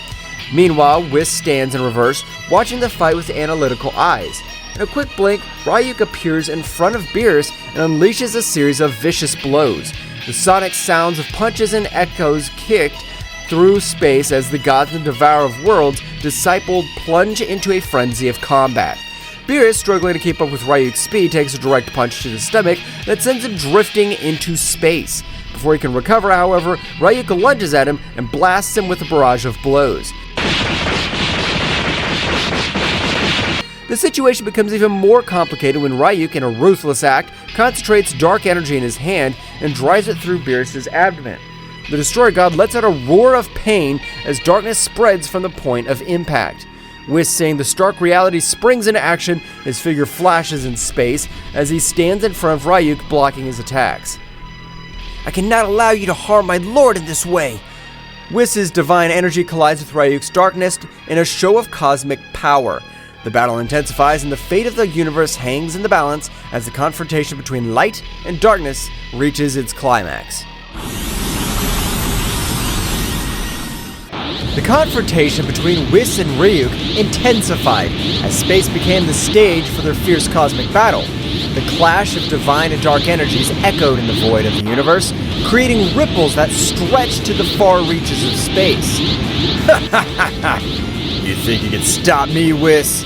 The master of divine martial arts, Whis, maintained his serene composure as he resisted the onslaught of the Devourer of Worlds disciple. His divine aura glowed brightly, fighting against the darkness that threatened to envelop him. Whis, with a wave of his hand, unleashed a blast of divine energy that forced Ryuk back momentarily. However, the smile on the dark being's face revealed that he was far from giving up. Ryuk, your quest for power will only lead to destruction. Ryuk, releasing a sinister laugh, launched himself at Whis with renowned furiosity. Each exchange of blows was like a clash of titans, with the fate of the universe hanging in the balance. Meanwhile, Beerus was recovering from the wounds inflicted by Ryuk, watching the battle with critical eyes. The darkness that had pierced his abdomen was beginning to dissipate thanks to divine regeneration, but the experience had left an indelible mark. This creature's more formidable than I imagined. And determined not to be a mere spectator, Beerus joined the battle with renowned determination. His figure flashed with divine energy that rivaled Whis', creating a spectacle of light and shadow in space. The three powerful beings engaged in a cosmic dance, with flashes of divine and dark energy illuminating the vastness of the universe. Ryuk, without losing his smirk, took advantage of his transformation to increase his speed and strength, challenging the gods with every move. The combat reached new levels of complexity when Whis, in a flash of cunning, unleashed a divine teleportation technique. He moved at the speed of thought, appearing and disappearing at different points in space, keeping Ryuk on the defensive. You can't dodge me forever, Whis. As Whis and Ryuk clashed in space, Beerus focused on channeling his divine energy. The Destroyer God sank into a meditative state, concentrating on unleashing his true power. Beerus' transformation was gradual but impactful. His figure was enveloped in a golden aura, and his eyes shone with the intensity of a star. Divine power flowed through him, manifesting in a form that only the mightiest gods could attain, allowing the grievous wound left by Ryuk to be healed. It's time to put an end to this. The reborn Beerus lunged towards Ryuk with unparalleled speed. Each blow he delivered was imbued with overwhelming divine energy. Ryuk, though powerful, was overwhelmed by the onslaught of the Destroyer God. Meanwhile, Whis continued his cosmic ballet, defying the laws of space and time with his speed and agility. Every move was calculated, every blow strategically executed. The battle reached its climax as Beerus and Whis coordinated, combining their attacks to create a symphony of divine energy that enveloped Ryuk. The pressure in the air became almost tangible, and the cosmos itself seemed to rumble with the intensity of the conflict. Do you have anything to say, Ryuk? Ryuk, gravely wounded but still defiant, let out a shrill laugh. His figure writhed as the dark energy tried to resist the overwhelming pressure of the gods. This is not the end, gods. My master will be released, and his darkness will devour all.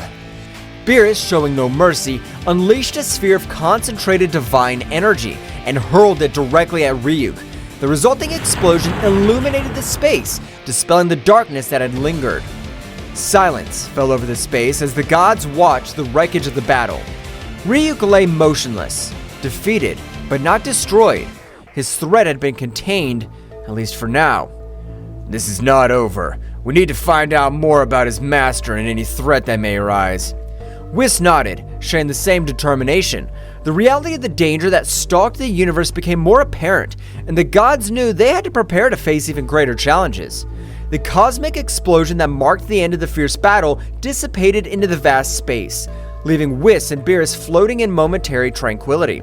As they regained their composure, a flash of gold announced the arrival of Daishenkin, the High Priest, who appeared before them with a serene but worried expression. I see you've dealt with the threat, dear Whis and Beerus. Yes, Father. Ryuk has been contained, at least for now. But this isn't the end, is it? Daishenkin smiled wisely as he held in his hands a strange artifact, a glowing sphere that emanated an energy like the one they felt during the battle. This is what I wanted to show you. It's known as the Sphere of Divine Containment, an ancient artifact capable of sealing beings of great power and darkness. Beerus and Whis watched intently as Daishenkin explained the function of the sphere and how it was used to keep the most dangerous entities in the universe at bay. This artifact has been kept in safekeeping for eons. It's only brought to light in extreme situations. The dark energy they felt came from one of these sealed entities, released by Ryuk's recklessness. Whis and Beerus exchanged worried glances as they assimilated the information. Who are these sealed entities? They are beings from the distant past, fallen gods and creatures whose thirst for power make them uncontrollable. This Sphere of Divine Containment is our safeguard against their resurgence. So, Ryuk was one of them, and his master? His master is the Devourer of Worlds, an even more ancient and dangerous being. His release could jeopardize existence itself. The gravity of the situation hung heavy in the air as Daishenkin continued to explain the importance of keeping the Sphere of Divine Containment safe and sealing Ryuk again. Now that Ryuk has been contained, it's crucial that he returns to his place of safekeeping. But we also need to get information from him. We need to know more about the Devourer of Worlds' plans and any threats that may arise. Beerus, Whis, and Daishenkin shared a determined look. The task was not complete. There is still work to be done. If interrogating Ryuk could give us answers, we'll do so, but we must proceed with caution. The information we gathered will be essential to prepare for future threats.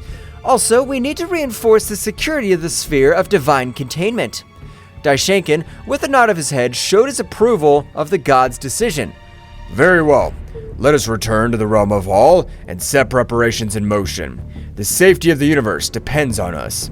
The three gods, with the glowing sphere in hand, teleported to the realm of all, ready to confront the shadows of the past and ensure the stability of the universe. The spheres of divine containment, now more than ever, became the beacon of hope amidst the darkness that threatened to emerge. Meanwhile on Earth, the Z warriors, divided into groups, scattered into the sky in the direction of the unknown presences they had sensed on the planet of the northern Zeno-sama. In the air, they moved at impressive speeds, ready to face any threat that crossed their path. On Zeno-sama's planet, Goku and Vegeta appeared thanks to teleportation, Scar and Zeno-sama with serious and determined expressions. Zeno-sama, who was waiting for them, welcomed them with nervous gestures. Goku, Vegeta, I'm glad you came so quickly. The information I have is crucial. We need to know what this artifact is and what threat it poses. We don't have time to waste. What do you know? Zeno-sama nodded and led the Saiyans to his small home on the planet.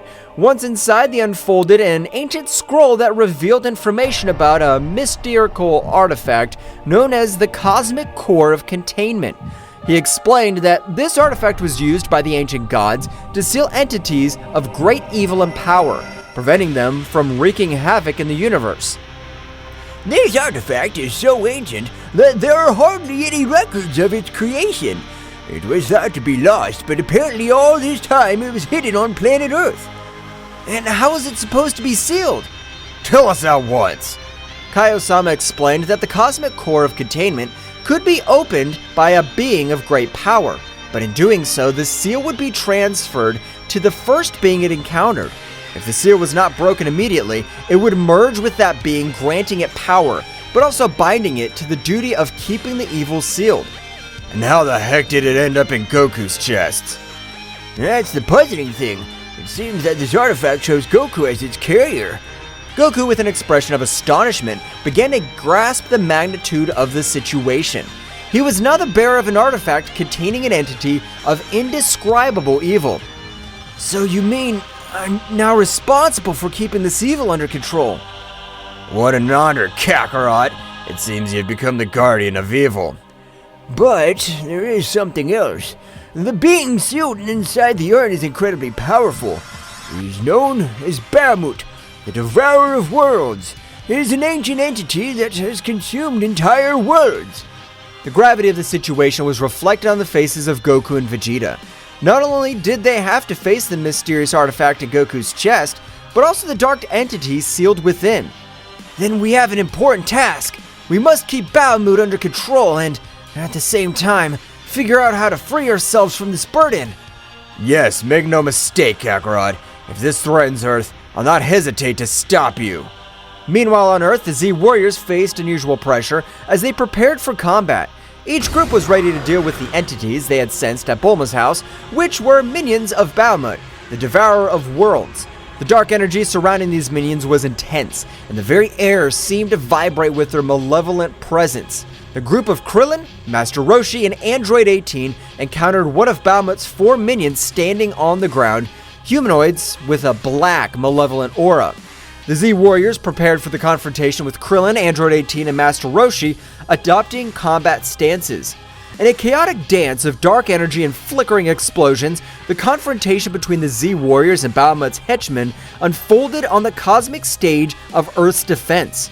Krillin, Android 18, and Master Roshi, 3 warriors of varying experience and skills, faced a dark menace that threatened to plunge the planet into an abyss of destruction.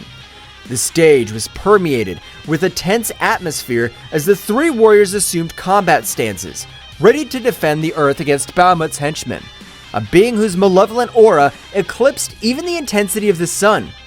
I don't know who you are, but we'll not allow you to harm our planet! Krillin's words echoed in the air, charged with determination. Bahamut's henchman, a humanoid with a black malevolent aura, advanced with ferocity, launching a dark attack. Krillin, in a display of amazing agility, dodged the attacks, moving like a gust of wind across the battlefield. Kaizen! In the blink of an eye, Krillin created his signature energy disc and launched it towards the henchman. Kaizen spun furiously, cutting through the air as it headed towards its target. However, the henchman displayed unmatched skill as he dodged the spinning attack, moving with an agility that defied comprehension. The henchman counterattacked with a series of dark, swift strikes, but Krillin was unwilling to give up. With precise and quick movements, he blocked most of the attacks, responding with quick and precise counterattacks. The combat dance between Krillin and the henchman painted a picture of speed and skill, where each movement could change the tide of the battle.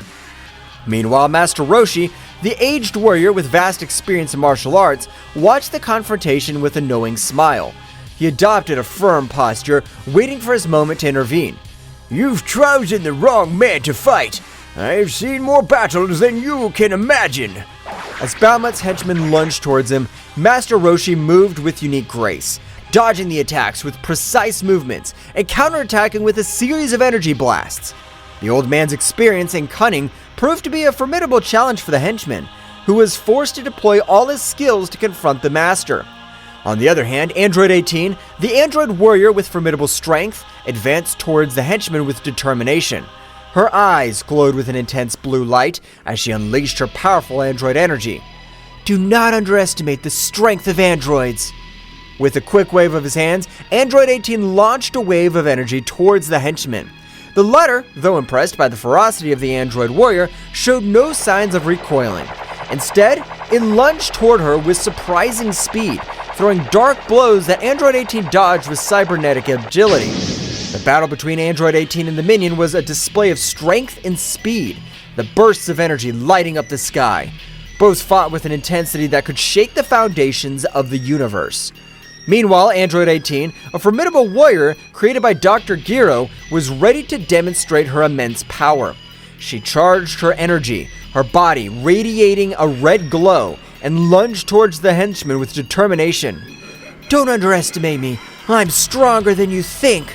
The henchman responded with a sudden surge of his dark aura, unleashing a surge of energy that pushed Android 18 back. The force of the impact created a shockwave, kicking up dust and debris in its wake. The battle was intense. Every move had a purpose and every attack resonated with the Z Warriors' determination to protect their home. Explosions of energy followed one after another, lighting up the battlefield like fireworks in the dark night of space. However, the true magnitude of the threat was yet to be fully revealed. This henchman was only one of 4 sent by Bahamut, and the fate of Earth depended on the ability of the Z Warriors to pass this first test. On the horizon, the other 3 minions awaited their turn, ready to plunge into the fray and test their bravery and skills of Earth's defenders. The intensity of the battle increased with each moment, and while Krillin, Android 18, and Master Roshi fought against the henchmen, other groups of Z Warriors faced similar challenges in different locations around the planet. The fate of the Earth hung in the delicate balance of the unfolding cosmic battle, and each warrior was determined to give everything for the survival of his home. While the first group of warriors were defending Earth on Kaio-sama's planet in the small house, it was permeated with a tense atmosphere and solemnity as Goku, Vegeta, and Kaio-sama were immersed in the gravity of the situation. The ancient scroll spread out on the table revealed the secrets of an ancient artifact, and the weight now rested on Goku's shoulders. So you mean I'm now responsible for keeping this evil under control? The responsibility rested on Goku like a heavy mantle. The cosmic core of containment, that ancestral artifact, had chosen Goku as its carrier, and within it was Bahamut, the devourer of worlds. The gravity of the situation was reflected in the eyes of the Saiyan, who was already mentally preparing himself for a colossal task ahead. What an honor, Kakarot. Seems you've become the guardian of evil. The irony of Vegeta's voice did not go unnoticed. While his words might have been sarcastic, the determination in his eyes indicated that, despite any jokes, they were in this together. But there's something else. The being inside the artifact is incredibly powerful. The information left Goku and Vegeta silent. Bahamut, the name echoed in their minds like the distant echo of a coming storm. Consuming entire worlds was a threat they could not underestimate. Then we have an important task. We must keep Bahamut under control and at the same time figure out how to free ourselves from this burden. The pact was sealed. Together, Goku and Vegeta would take on the challenge of containing Bahamut and discovering a way to free themselves from the burden they now carried. The remaining question was how they would confront the dark entity that lay in Goku's chest. But before they could formulate a plan, a vibration in the air alerted them to the arrival of others. It seems your friends are in trouble. Go help them. Goku and Vegeta nodded in a gesture and understanding and, with serious expressions, headed for the door. With a mighty leap, they launched themselves into the sky, ready to join the battle raging on planet Earth. At the moment that Kaio-sama gave the information to Goku and Vegeta, on Earth appeared another henchman of Bahamut who met with the duo of Tenshinhan. This henchman of Bahamut seemed to be an expert in dark martial arts. He moved with supernatural agility, challenging the Z Warriors with swift and lethal movements. Do not underestimate the strength of humans. Kikoho! Tenshinhan launched his powerful Kikoho attack, creating an explosion of energy that enveloped Bahamut's henchmen. This is no ordinary enemy. I must use my powers wisely. Chaos unleashing his magic, creating illusions and distractions to confuse Bahamut's henchmen. The battle was unfolding on multiple levels, with the Z Warriors fighting against this enemy who seemed to understand the combat arts in unexpected ways. At that moment, realizing that the power with which they were facing Bahamut's henchmen was not enough to stop him, thanks to Chaos's distraction, they took the opportunity to try to escape. But they did not count on the great speed of their rival who, realizing that they wanted to escape, caught up with them, disappearing from the place where he was and appearing in front of them. At the precise moment in which he was about to eliminate Chaos and Tenshinhan, 2 people appeared between them and their rival Goku and Vegeta. Goku and Vegeta, with their gazes fixed on Bahamut's henchmen, shared a silent understanding. The gravity of the situation was clear on their faces, but there was no room for doubt. Tenshinhan! Chaos! Go and warn the others about this threat. We need time to deal with this. We don't want them to get hurt because of us. Go! We'll take care of this. Ten Shinhan and Chaos nodded, recognizing the determination in the Saiyans' voices. Wasting no time, they sped away, leaving Goku and Vegeta facing their formidable opponent. Bahamut's henchman, emanating overwhelming darkness, showed no signs of backing down. His eyes glowed with malice, aware of the battle ahead. The Z Warriors were prepared to face any threat, and this would be no exception.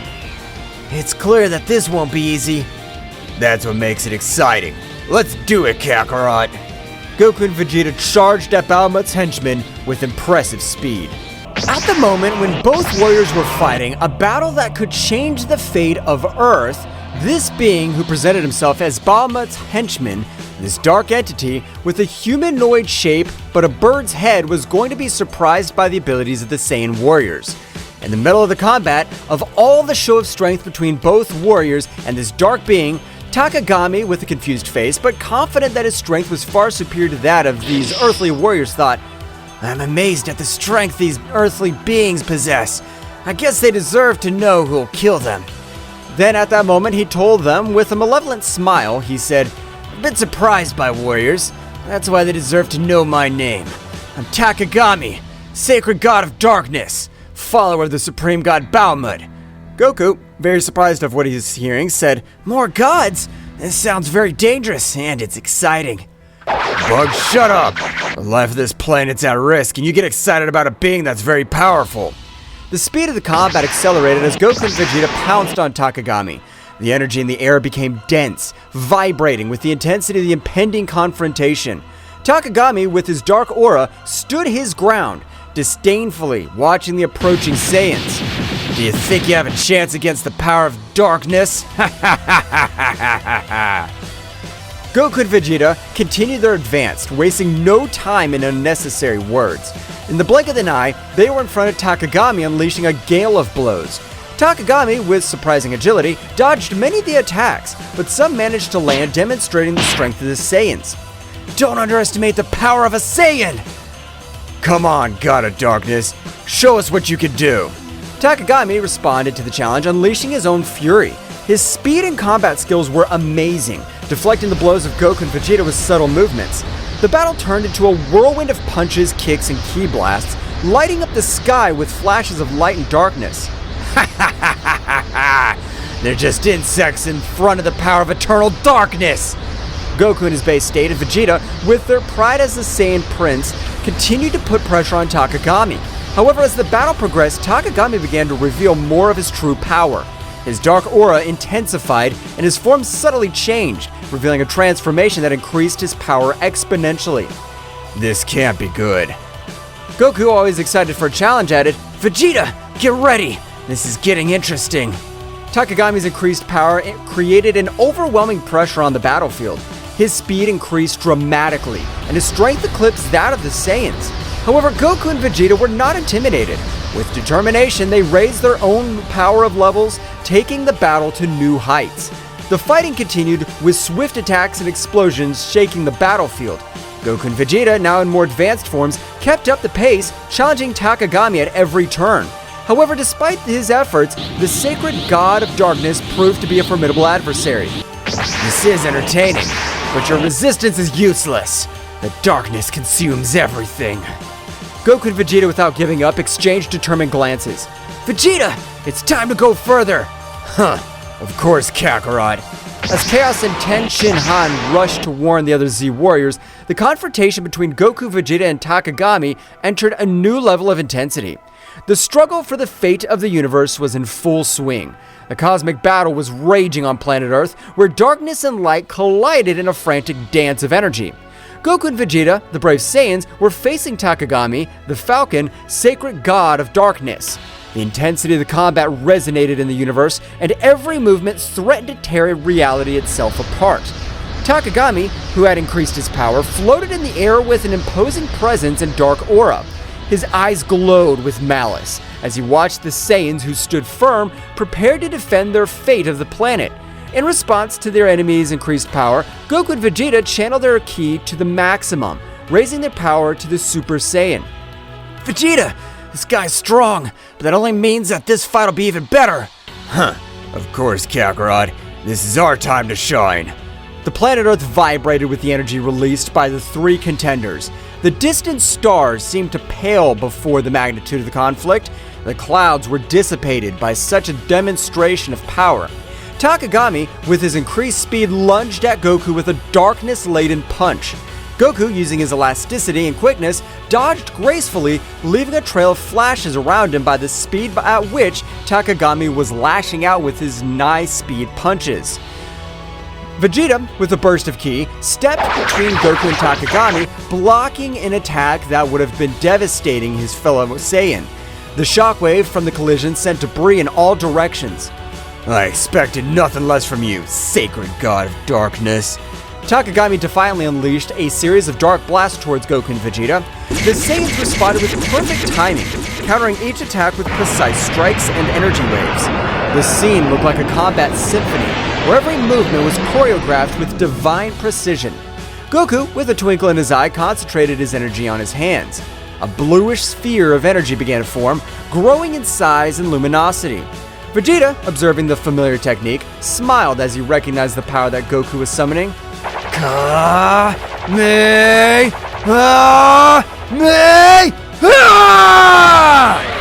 A colossal energy wave fired by Goku shot through the sky like lightning, hitting Takagami squarely.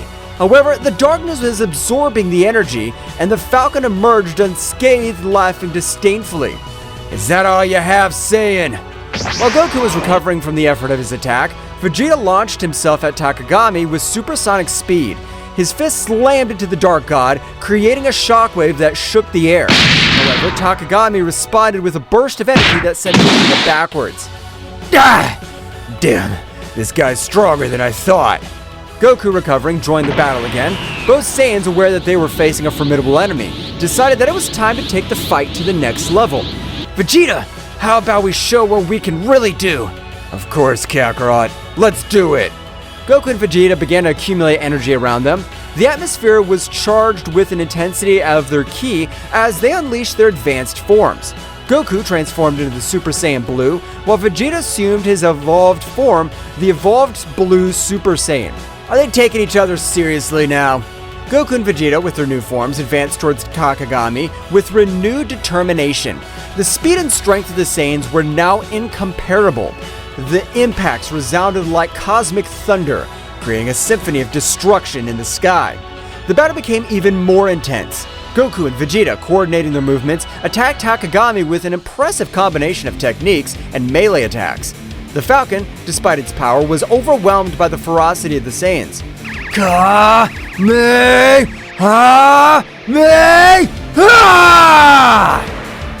Final flash!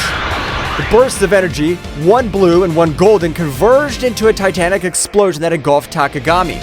Light and darkness mixed in a burst of dazzling colors. However, when the explosion dissipated, Takagami emerged once more, his form slightly battered, but his determination intact. His power is awesome, but I'm a god. The darkness cannot be defeated so easily. Goku and Vegeta, without giving up, continued the offensive. The speed of his combat reached levels that defied comprehension. Punches and kicks were exchanged in a split second, creating a glow of cosmic collisions. Big Bang attack! Kaioken 20 times! The energy exploded again, shaking the sky with its fury. However, Takagami, with his divine resistance, withstood the attacks. The battle raged across the cosmos, with the warriors disappearing and reappearing in flashes of light and shadow. In the middle of the struggle, Goku and Vegeta began to feel an overwhelming pressure. Takagami's darkness seemed to expand, defying even the limits of the most powerful Saiyans. Reality itself was twisting under the influence of dark energy. This darkness is incredibly strong. We can't back down now, Kakarot. We must get over this. Both Saiyans raised their powers even more. The fight reached a new peak of intensity. The Saiyan was exploding like fireworks in the vastness of the night sky, lighting up the darkness with flashes of determination and defiance. Takagami, at the epicenter of the storm, smiled ominously. Now you'll see the true power of eternal darkness. The universe trembled as the battle reached its climax.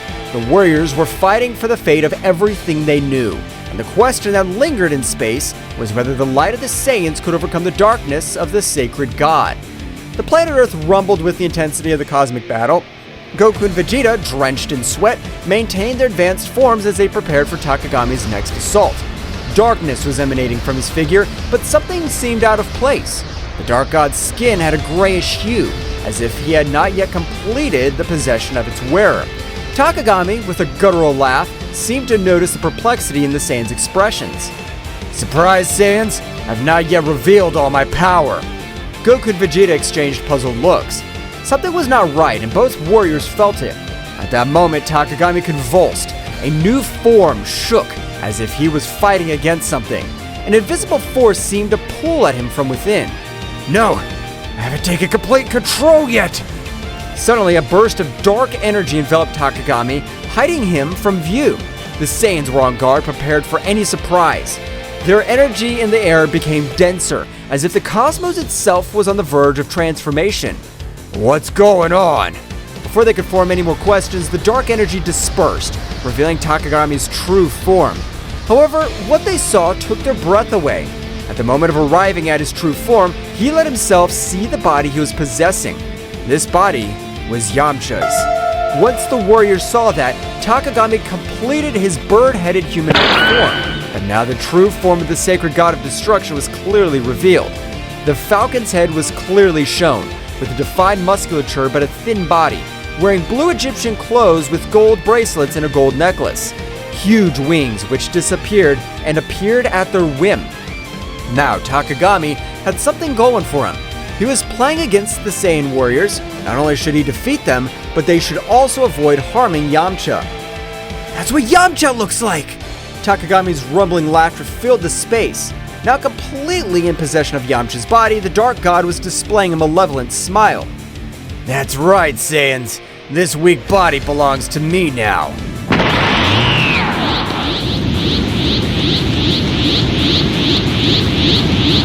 Vegeta gritted his teeth furiously.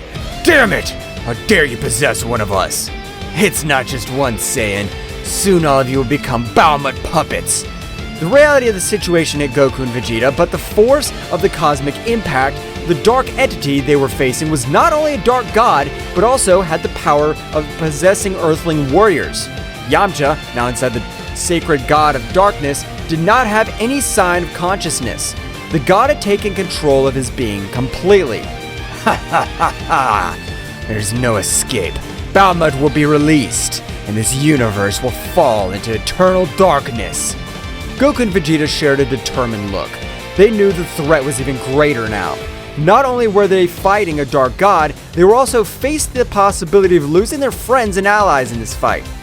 Vegeta, we have to find a way to free Yamcha and stop Takagami. Of course, Kakarot. But first, we have to deal with this dark god. The battle continued, but now the situation was more desperate. Takagami, with Yamcha's body, unleashed an unstoppable fury. The Saiyans struggled not only against eternal darkness, but also against the weight of facing one of their own companions. Explosions of energy lit up the sky, but the inner struggle of Goku and Vegeta was equally intense. Every blow, every burst of ki resonated with the promise of freeing Yamcha and saving the universe from the threat of Baumut. But Takagami wasn't going to give up so easily. Do you think you could beat one of the World Eater's henchmen? The dark energy intensified, and the ultimate form of the sacred god of darkness, now the freedom to be able to use all his power, launched relentless attacks. Goku and Vegeta, with their advanced forms, were fighting with all their might, but the darkness had a firm grip. The struggle dragged on. Every moment seemed like an eternity. Yamcha, although he was just a contender for Takagami, at one point during the fight showed signs of pain on his face. It was as if his very essence was fighting against the darkness that was consuming her. Yamcha, hold on! Let's get you out of this! But Goku's words were lost in the storm. Takagami, with a maniacal laugh, continued his assault. The Earth, witness of this cosmic conflict, trembled before the magnitude of the confrontation between light and darkness. Somewhere far away, Chaos and Ten Shinhan, after alerting the other Z warriors about the threat, returned to the battlefield. Seeing the situation, Ten Shinhan's face filled with fury as Chaos clenched his fist determinedly. Takagami, I'll make sure you pay for this. Both warriors joined the fight, but even with their abilities, facing a dark god who possessed one of his own would not be so easy. The battle turned into a desperate struggle to face Yamcha and stop Bahamut before he was released. During the chaos, Goku and Vegeta shared a look of determination. The darkness could be powerful, but the light of the Saiyans would shine even in the darkest moments. The battle for the fate of the universe was far from over, and Earth's heroes were ready to face any challenges that stood in their way. Taking a trip to the past, one day before the strange artifact was impregnated into Goku's chest, after rescuing his son Goten, Yamcha, oblivious to the imminent danger that was coming, was exploring an ancient Egyptian pyramid during an archaeological expedition. The atmosphere was charged with mystery and the promise of amazing discoveries. Deep inside the pyramid, Yamcha stumbled upon an ancient artifact that was glowing with a dim light. It was an Egyptian bracelet decorated with intricate hieroglyphs. Fascinated by her beauty and attracted by an inexplicable force, Yamcha could not resist and placed the bracelet on his wrist. The moment the bracelet touched his skin, a strange sensation enveloped Yamcha. It was not painful or threatening, but rather captivating. An ancestral connection was established between the earthly warrior and the Egyptian artifact. What Yamcha didn't know was that this artifact contained an ancient power linked to the age of gods and legends. As the light from the bracelet merged with Yamcha, an ancient presence awoke. It was the essence of an ancient god that was lying asleep inside the artifact. However, this being was neither malevolent nor benevolent. It was simply an ancestral force seeking to join a mortal existence, or at least that was what Yamcha felt at that moment. The god, by merging with Yamcha, granted him abilities and knowledge beyond his comprehension. Yamcha felt with a strength and connection to the story itself. The fusion, although puzzling at first, resulted in a unique symbiosis between the earthly warrior and the divine entity. Yamcha didn't know what the bracelet actually was. Returning to the battle, every moment became more challenging for Goku and Vegeta and the earthly warriors. Takagami, now completely liberated, unleashed a destructive force that tested even the most powerful Saiyans. In an effort to turn the tide of the battle, Ten Shinhan and Chaos joined the fight. Both warriors, aware of the threat possessed by Takagami, threw themselves into the fray bravely. His unique skills and determination added a new dynamic to the conflict, but even with his intervention, the darkness persisted. Ten Shinhan, keep the pressure on. We cannot allow this darkness to take over our world. Ten Shinhan nodded, concentrating his energy on coordinated attacks with Goku and Vegeta. Despite their combined efforts, Takagami remained a relentless adversary. As the battle reached its peak, Goku and Vegeta, exhausted but without losing their determination, shared a look of mutual understanding. They knew they needed an extra power to face Takagami at his finest. Instantly, an idea crossed their minds of the Saiyan's fusion. Vegeta, I know it's not something you prefer, but I think it's our only option. I don't like to admit it, Kakarot, but I agree with you. If we want to stop this monster, we need all the power we can get. Both warriors assumed the necessary postures to perform the fusion dance. The energy of Goku and Vegeta intertwined in a brilliant flash, and within seconds, an entirely new warrior emerged. Gogeta in his base form, the supremely powerful fusion of the two Saiyans. It seems the occasion requires it. Now, Takagami, get ready. So you think a ridiculous fusion will be able to stand up to my power? Gogeta rushed towards Takagami with amazing speed. The matchup that followed was an unmatched display of skills. Gogeta dodged Takagami's attacks with grace, fighting back with overwhelming force. However, the darkness that enveloped the Dark God proved to be a formidable challenge. During the intense battle, Ten Shinhan and Chaos continued to bravely fight, but the price of a confrontation was already becoming apparent. Takagami, taking advantage of the distraction, launched a devastating attack that left Ten Shinhan and Chaos seriously injured. Goku and Vegeta, seeing their companions in danger, felt a surge of rage. Gogeta redoubled his efforts, attacking with renewed ferocity. However, Takagami, aware of the situation, diverted his attention to Ten Shinhan and Chaos. Feeling the despair, Saiyans? Soon this world will witness its end. Goku and Vegeta, full of rage and determination, increased their speed. They knew they needed to do something before Takagami carried out his threats. The battle reached its climax when Gogeta launched a massive attack on Takagami, seeking to break his resistance. However, the darkness surrounding Takagami intensified, revealing a surprise resistance. It was then that Ten Shinhan and Chaos, still on the ground, exchanged a determined look. They knew that whatever they had to do to give Gogeta a chance to defeat Takagami. Goku, Vegeta, you need time. I'll take care of holding this monster. I'll come with you, Tenshinhan. Together we'll be the barrier they need. Goku and Vegeta, although reluctant to lose their friends, went at full speed to avoid what they had in mind. Don't do it, Tenshinhan! Chaos! Tenshinhan and Chaos stood up, ignoring the pain coursing through their bodies. With determination, they faced Takagami, resisting his attacks with all their might. Gogeta, seeing the situation, understood the magnitude of the sacrifice they were making. We cannot disappoint this sacrifice. We have to win this. While Tenshinhan and Chaos bravely fought Takagami, Gogeta continued his assault with the intensity intact. The battle was taking place on two fronts, with the Earth Warriors sacrificing themselves to provide the necessary opening. Goku and Vegeta, as he approached, their hearts were filled with sorrow and gratitude towards Tenshinhan and Chaos. Gogeta, with supersonic speed, approached the scene where Tenshinhan and Chaos were bravely facing Takagami. His gaze reflected the mixture of determination and regret, knowing that the sacrifices of his teammates were the key to victory. Hold on a little longer, guys. Let's put an end to this. The Saiyan fusion advanced towards Takagami, who, upon seeing Gogeta's arrival, stopped attacking Tenshinhan and Chaos to confront the fused warrior. The intensity of the battle reached a new level, with attacks and counterattacks echoing across the battlefield. Tenshinhan, with his remaining strength, took advantage of that distraction to hold Takagami with all his strength, preventing him from moving freely. His face showed determination and resignation at the same time. Chaos, this is your chance. Make every second I hold this monster worth it. Chaos, next to Tenshinhan, nodded weakly. His body showed the ravages of the battle, but his eyes were shining with all the will to do the duty. Tenshinhan is right, Gogeta. The light will always prevail over the darkness. Remember that. Goku, Vegeta, take care of our world. This is our last act. At that moment, Chaos accumulated an immense amount of energy to sacrifice himself. Gogeta, who was very close, were hit by the shock wave of the explosion. Gogeta, recovering from the impact, looked at the place where his companions were with solemnly. Your sacrifice will not be in vain. I promise. After what happened, Gogeta raised his head and with an uncontrollable anger increased his ki in such a way that he made the battlefield rumble, making the stones that were in the place fly, making Takagami retreat only with the gusts of air that expanded from his being.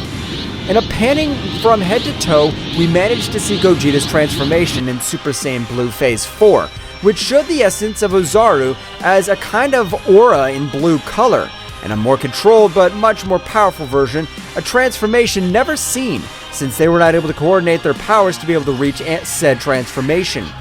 As Gogeta's energy transformed into a surprising and controlled version of Super Saiyan Blue Stage 4, a brilliant blue essence of Ozaru manifested around him, revealing unparalleled potency. The cosmic landscape trembled before the magnitude of this new form. Goku and Vegeta, witness of this unique transformation, were filled with amazement and determination. It was evident that Gogeta was reaching a level of power never seen before, fusing the essence of Super Saiyan Blue with Ozaru's formidable presence flawlessly. Gogeta, in his new form, turned an intense gaze towards Takagami, whose expression of confidence was overshadowed by surprise. The battle, far from having come to an end, was just beginning in this new phase. The universe was waiting for the outcome of this epic confrontation, where light and darkness collided in a cosmic dance. The promise of a new dawn loomed on the horizon, but the price of triumph was uncertain. Gogeta floated in the sky, surrounded by the imposing energy of his new form.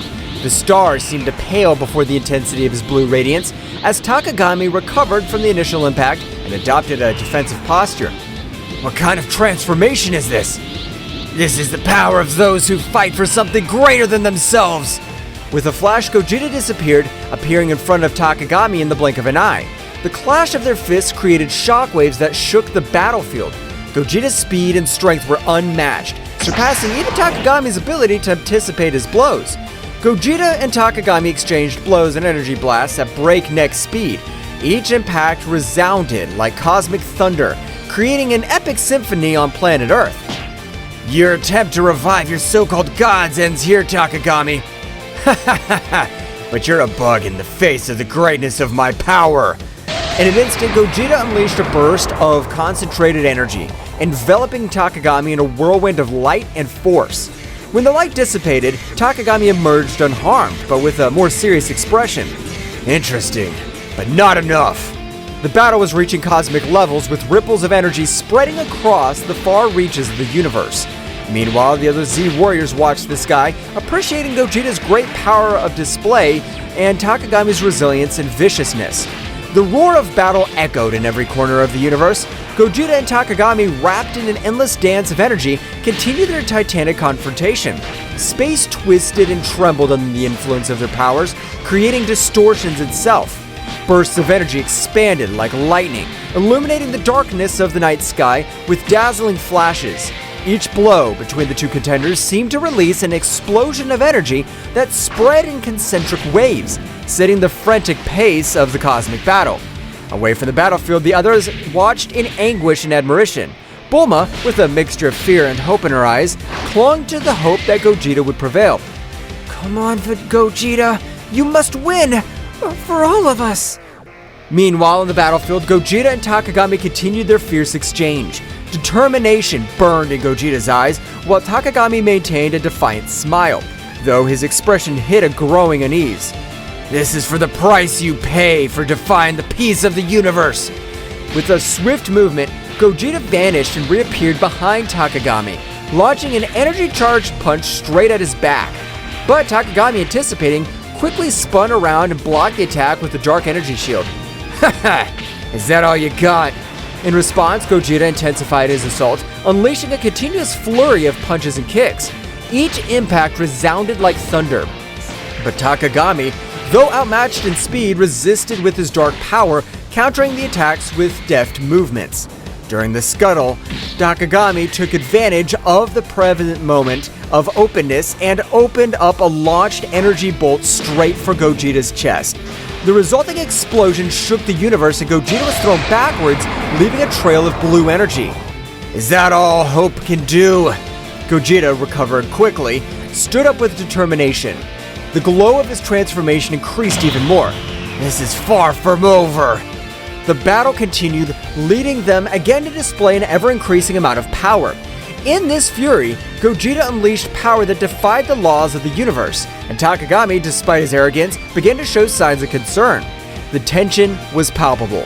The Z warriors felt the intensity of the confrontation, even when they were a long distance away from where the battle for the future of the planet was taking place. Piccolo was seriously watching, calculating every move and thinking at some point this battle, which was far from over, would be a favorable outcome. Piccolo, in his thoughts, Goku, Vegeta, we trust you. You must win this battle.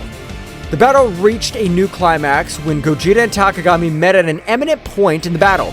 The energy emanated from them, illuminating the vastness of the dark sky, creating a dazzling spectacle of colors and flashes. You cannot escape darkness. Darkness will never prevail over light. You're a fool if you think your light can eclipse my power. Suddenly, a voice echoed in Gogeta's mind, a familiar but distant voice. Gogeta, do not underestimate your enemy. Truth lies within strength. The transmission abruptly cut off, leaving Gogeta bewildered. Before he could reflect on it, however, Takagami lunged towards him with surprising speed, unleashing a series of punches and kicks that left Gogeta struggling to keep up. At that moment, a fleeting image flashed through Gogeta's mind, a vision of his loved ones, of his purpose, and the responsibility he carried on his shoulders. The energy of the transformation fanned, and Gogeta, with newfound determination, struck back with renewed ferocity. This is the limit of your tyranny, Takagami. The limit's up to you, Gogeta, and your limit is my power. Suddenly, the sky around him fragmented, and multiple distorted versions of Takagami emerged from the dimensional rifts, each with a malevolent grin. You cannot defeat me, Gogeta. I am eternal. I'm a god. You may be powerful, but I'm not alone in this. The battle reached a new intensity as multiple distorted incarnations of Takagami surrounded Gogeta.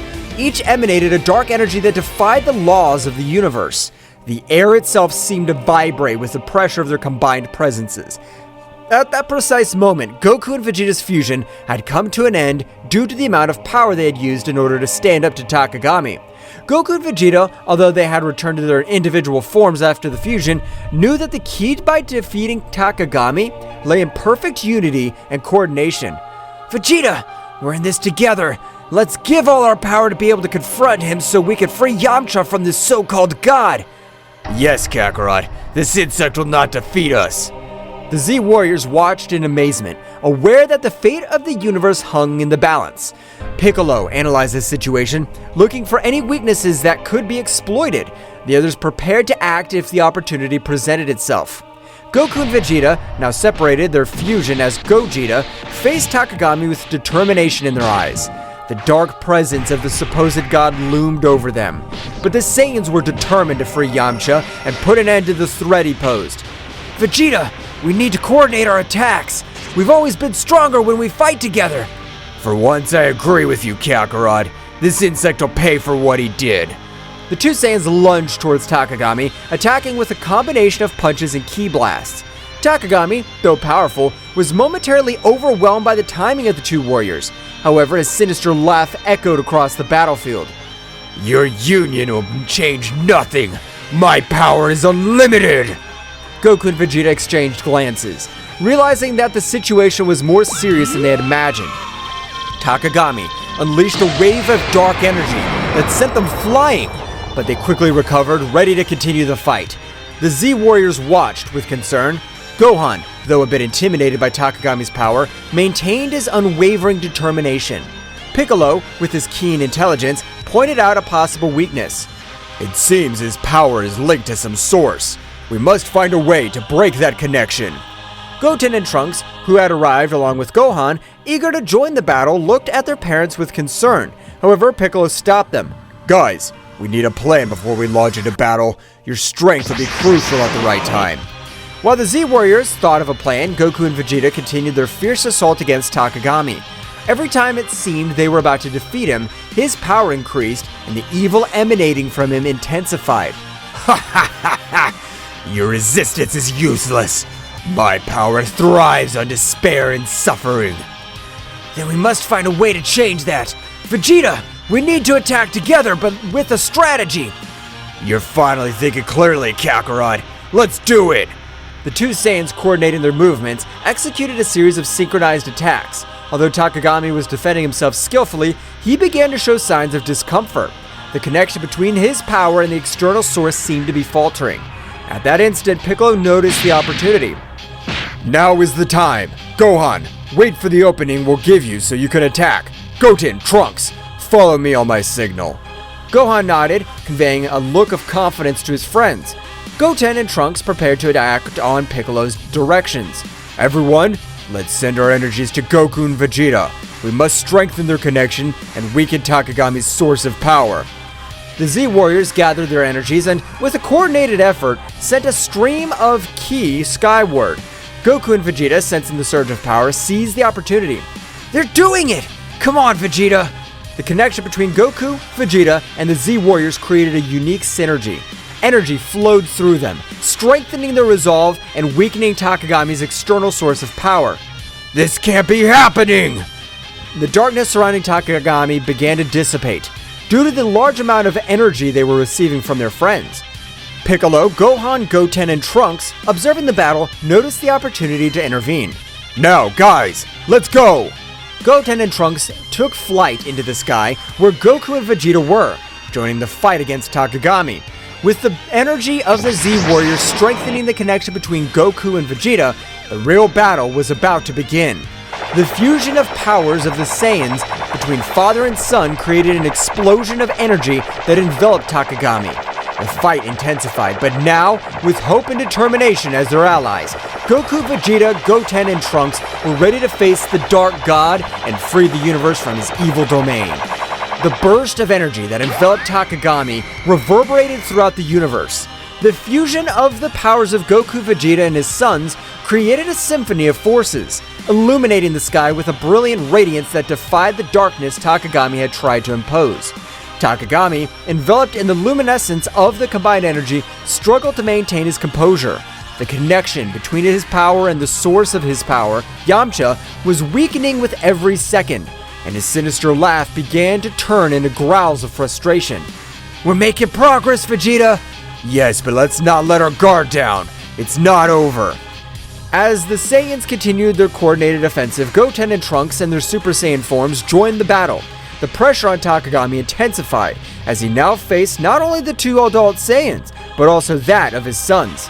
The coordination between them was impressive, and every move was backed by the combined strength of the Z Warriors. Dad! Vegeta! We're here to help! Let's show this guy that the Saiyan family is unstoppable! The trio of Saiyans, with their different levels of expertise and abilities, formed a united front against Takagami. The battle was getting more and more intense, with bursts of energy and flurries of attacks lighting up space like a celestial spectacle. Piccolo, Gohan, Krillin, and the others channeled their energies to strengthen the connection between the Saiyans and, at the same time, searched for weaknesses in Takagami's defense. We must keep the pressure on and look for any opportunity to unbalance Takagami. Dad! Vegeta! Goten! Trunks! We all trust you! Let's defeat this enemy together! In space, the synergy between the Saiyans reached its peak. Goku and Vegeta, with the energy of their sons and the Z Warriors, fused their attacks in an amazing display of power. Takagami, despite his resistance, began to give ground. This is not possible! I'm a god! I cannot be defeated! The connection between his power and the external source was on the verge of collapse. The Saiyans, sensing Takagami's weakness, redoubled their efforts. Goten, Trunks, guided by Piccolo's strategy, attacked from unexpected angles, while Goku and Vegeta continued their frontal assault. Piccolo noticed a key opportunity. Now, Gohan, it's your time! Gohan, in his final form ready to take advantage of the opportunity, concentrated his energy and launched himself into the confrontation. With surprising speed, he joined the fight alongside Goku, Vegeta, Goten, and Trunks. Let's finish this, Dad! The symphony of energy between the Z Warriors and the Saiyans reached its climax. Takagami, beset on all sides, struggled to stand, and the skies erupted in an explosion of light and darkness as the heroes joined forces to confront the Dark God. The battle reached its climax, and every move decided the fate of the universe. The Z Warriors from Earth watched with eagerness and hope, knowing that victory was within reach, but also aware that the final fight was yet to come. With the Saiyans and the Z Warriors facing Takagami in a cosmic confrontation. However, amidst the chaos of battle, a small distraction allowed Takagami to strike back with furiosity. Goten and Trunks, focused on following Piccolo's strategy, attacked from different angles. However, in a moment of minimal distraction, Takagami seized the opportunity and launched a surprise counterattack. With quick and precise movements, the Dark God managed to evade Goten and Trunks' attacks, countering them with punches and energy blasts. Ha ha ha! Your efforts are useless, children! I'm the all-consuming darkness! Goten and Trunks, though agile and powerful, found themselves in a precarious situation. Takagami, with his speed and cunning, left the young Saiyans struggling to keep up. We have to protect them! Takagami's concentration of power is increasing. We need to regroup and find a strategy to counter his moves. Meanwhile, in the sky, Goten and Trunks, despite the setbacks, continued to fight bravely. They tried to coordinate their attacks, but Takagami's speed and cunning proved to be a formidable challenge. Trunks, we have to stay focused! I know, but this guy's stronger than I imagined! In an unexpected twist, Takagami launched a blast of dark energy that hit Goten and Trunks, leaving them badly injured. Both Saiyans fell backwards with obvious signs of exhaustion and pain. Goten! Trunks! This damned Dark God! The adult Saiyans intensified their assault, determined to avenge their momentary fall of their sons. Takagami, however, taking advantage of the confusion and despair that gripped the Z Warriors, rejoiced in his newly strengthened power. This is how the heroes of the universe give up. They may fight, but in the end, darkness will always prevail. The result was becoming even more tense. The Z Warriors, though determined, were facing the reality that their fight was far from over. Goten and Trunks, wounded but not defeated, were struggling to recover and rejoin the battle. We need a new approach. Takagami's strength increases with each passing moment. We'll protect Goten and Trunks. We'll not let the darkness prevail. The battle, now more critical than ever, was plunging into a desperate confrontation where the survival of the universe hung in the balance. Gohan, observing the critical situation of his brother Goten and Trunks, could not contain the fury that burned within him. A flash of anger crossed his eyes, and his energy rose to levels that would leave even the most experienced Saiyans dumbfounded. He lunged towards Takagami with shocking speed, ignoring any concern for his own safety. With this price, you'll pay for hurting my family! His speed and furiosity impressed everyone on the battlefield. Every blow he delivered carried with it a pent-up rage of a protective brother. Takagami, though initially surprised, adapted to the intensity of Gohan's attacks. Do you think your anger can stop me? I'm going to protect my family and the entire universe from your darkness! The battle between Gohan and Takagami unleashed an energy storm in space. Goku and Vegeta watched in awe and fear as the conflict reached levels that defied comprehension. Despite their determination, they realized they were facing a power beyond anything they had faced before. This kid, his power is amazing! We can't let Gohan fight alone. We must support him. As Gohan continued his relentless assault, Takagami showed a significant improvement in his defensive ability. Every blow was met with inhuman prowess. The battle reached a point where the universe itself seemed to be on the verge of collapse. The epic confrontation between Gohan and Takagami pushed the Saiyan warrior to the limit of his abilities. Despite Gohan's bravery and skill, the Dark God, with unmatched cunning and speed, found an opening in his defense. With a graceful twist, Takagami unleashed a ripping attack, a blast of dark energy that sliced through the air with a malevolent precision. Gohan, surprised by the speed and ferocity of the attack, barely had time to react. The energy wave hit Gohan full on, enveloping him in an explosion of light and darkness. The force of the impact threw Goku's eldest son backwards, causing him to stagger, desperately struggling to stay on his feet. The dark energy left its mark on Gohan's body, marking him with deep tearing wounds. Gah! This can't be so strong! Takagami, with a sinister smile, hovered in the air, observing the result of his devastating attack. The black energy around him seemed to vibrate with satisfaction as Gohan tried to recover. This is the power you praise so much. You're no match for me, Gohan. Goku and Vegeta, witnessing the scene from a distance, gritted their teeth helplessly. The situation was becoming more critical with each passing moment. Goten and Trunks, still injured but recovering, were prepared to rejoin the fight. Gohan! This damned! We can't let this continue! Goten and Trunks, sensing the urgency of the situation, approached Gohan to help him.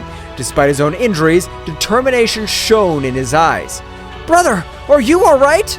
Yes, but we need a new approach. We're not going to let this guy get away with this. Meanwhile, Piccolo and the other Z Warriors were also assessing the situation, looking for any opportunity to change the course of the battle.